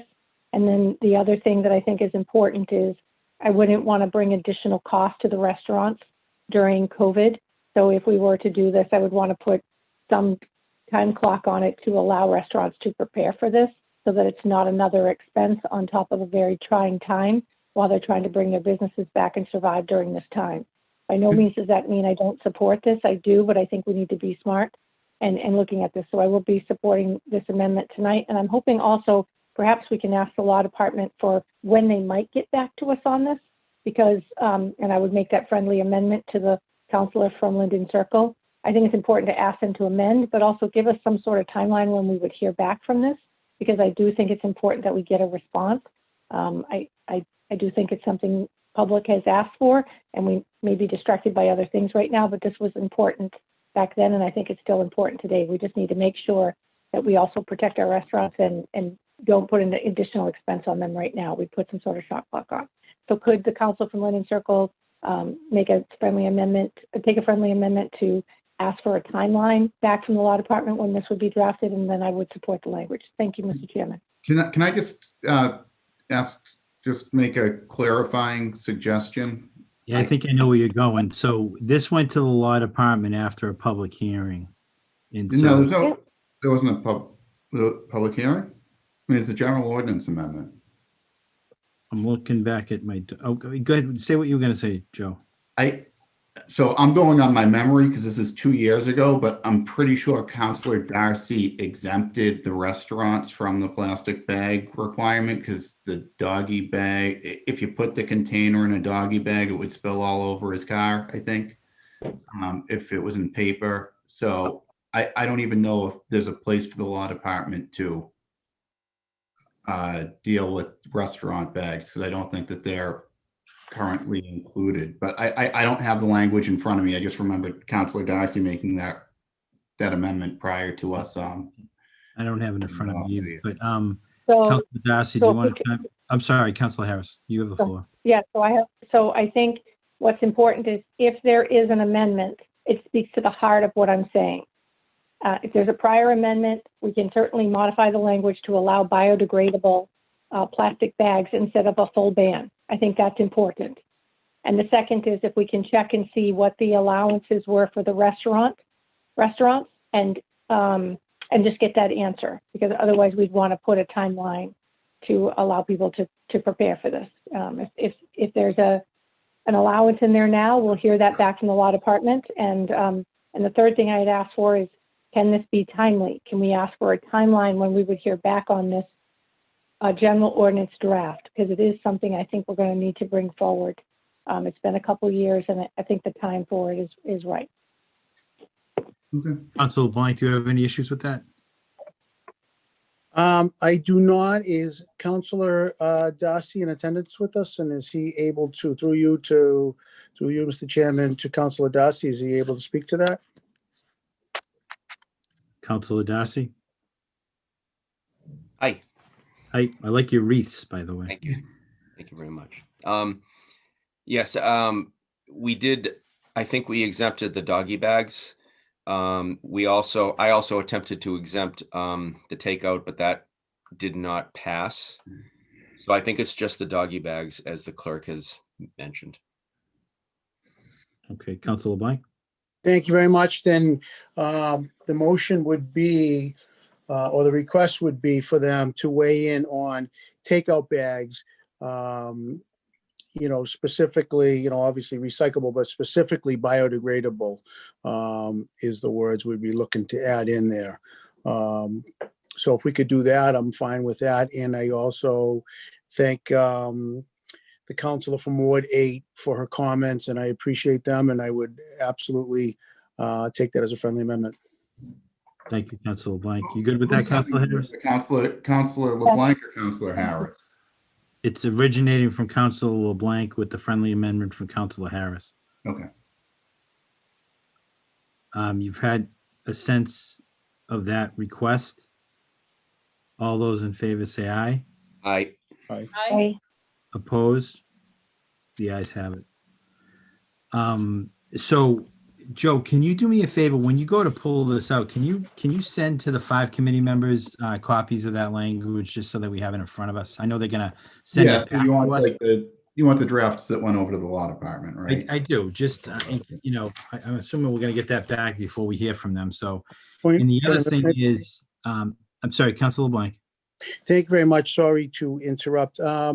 If he could, point of information, include the fines that the restaurants would incur, just for the committee members, just so they could see that also. So we would have all the information prior to voting.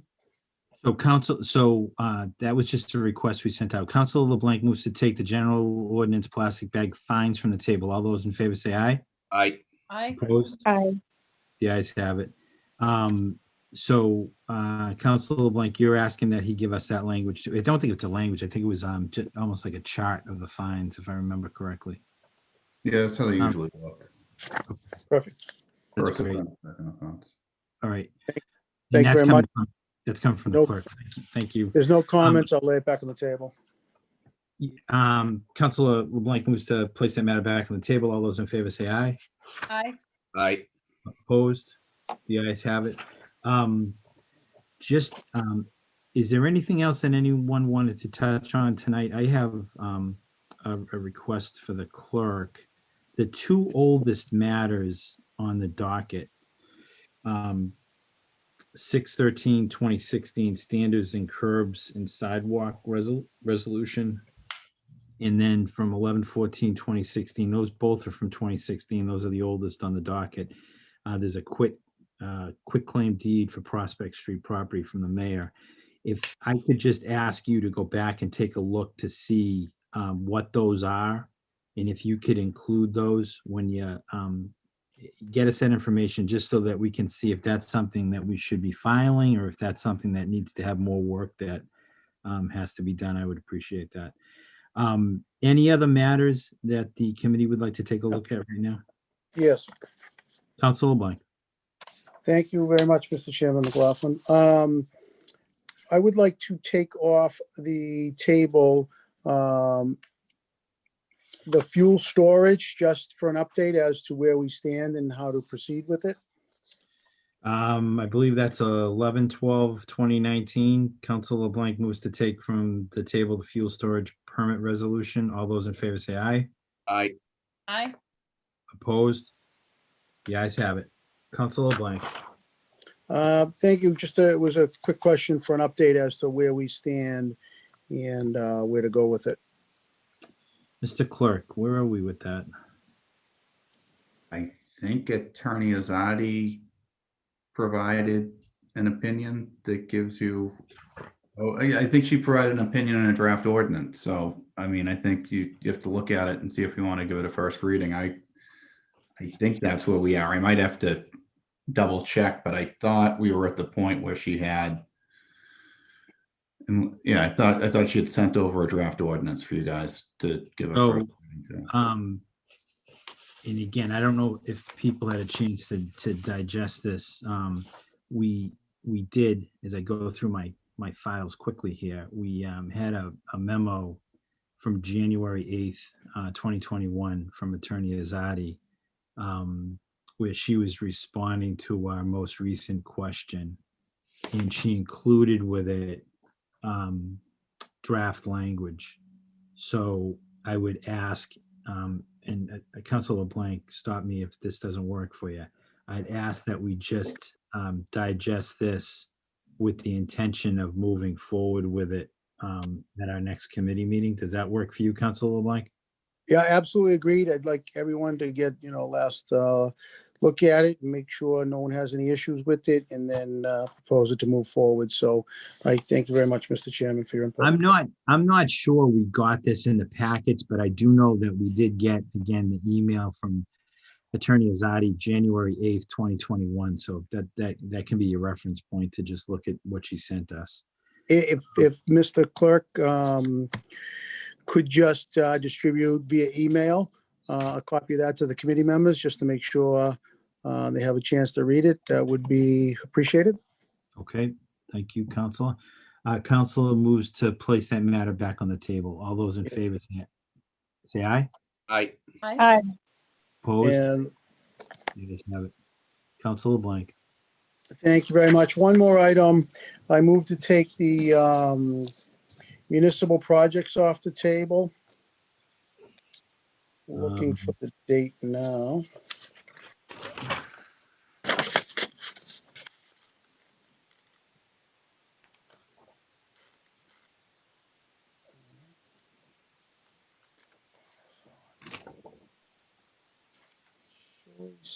Fuel storage. April 8th, 2019, resolution exempting municipal projects from zoning. Councilor LeBlanc moves to take that matter from the table. All those in favor say aye. Aye. Aye. Opposed? Aye. The ayes have it. Thank you. Councilor LeBlanc. Thank you. Mr. Clerk, I want to, we got an opinion back from Attorney Azadi, and I liked everything it said. And in reading it, I only had one concern. I'd like to make a slight alteration. She gave us some draft ordinances, and under where it says, I'll read the whole thing just so everyone can get a sense of it, is municipal buildings, structures, this is, just to give you the context, this is under temporary staging areas. And it's municipal building structures, land uses, city-owned structures, and land designed and or used for public services, including but not limited to public administration buildings. And then it goes down to say that are located on land or leased by city, but excluding public housing developments. Also in this definition, in the use of any city-owned land for temporary staging areas for city projects. And the only thing I want to point out, and the reason I pointed out, I would like it to say use of any city land or with authorized use of non-city land. And the reason I point this out is one of the reasons for this, and we can, propose this to Attorney Azadi to make sure it doesn't already state it in the legal language that it says. And it's I'll give you an example. So on Exchange Street near the Boys Club, we were doing a municipal project on there. There was sewer lines, gas lines, and or others that was going on Exchange Street. And whenever we get in the city in tight little areas, there's nowhere for them to store the materials. You can't really put them on the sidewalk or anything. And the Chateau was gracious enough to allow the city, they have that empty lot right across from the Boys Club, to use that for a staging area. And that's happened numerous times in the city over the years. Actually happens all the time. And one of the issues is there's no way if there's no way for the building department to issue a permit for a staging area for a municipal project, even if they have authority from the landowner, because there's no way to issue a permit because there is no construction going on. So it would be more like a staging purpose. I just wanted to say, and or other land there.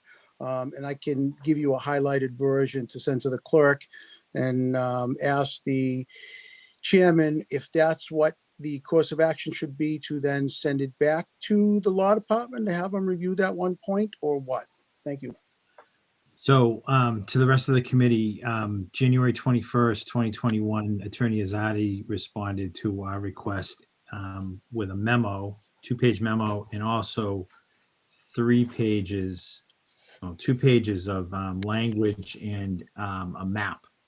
So Council LeBlanc is referencing the first page of language, the first section that's indented. So if you're looking at it now, it's easy to find.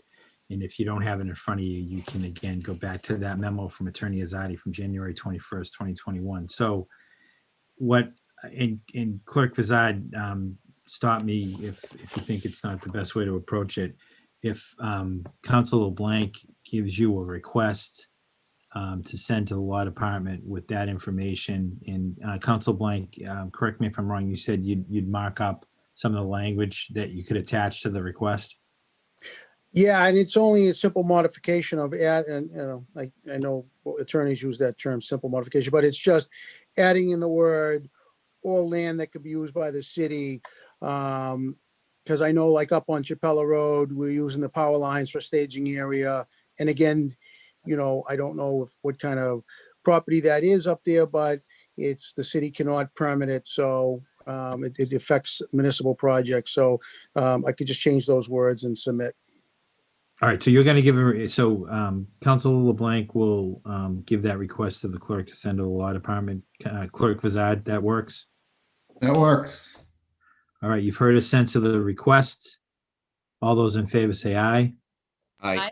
Aye. Opposed? The ayes have it.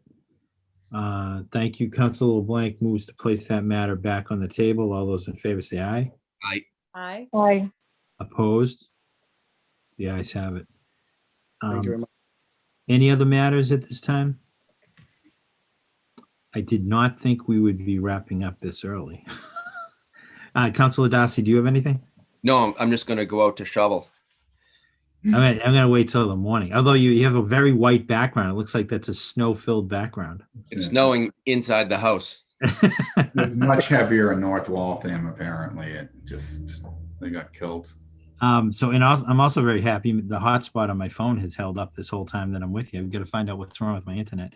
So Councilor Darcy moves that we adjourn. All those in favor say aye. Aye. Aye. Aye. Opposed? The ayes have it. Thank Good you evening, all. everybody. Thank Good you. night. Be safe. Yep, thank you.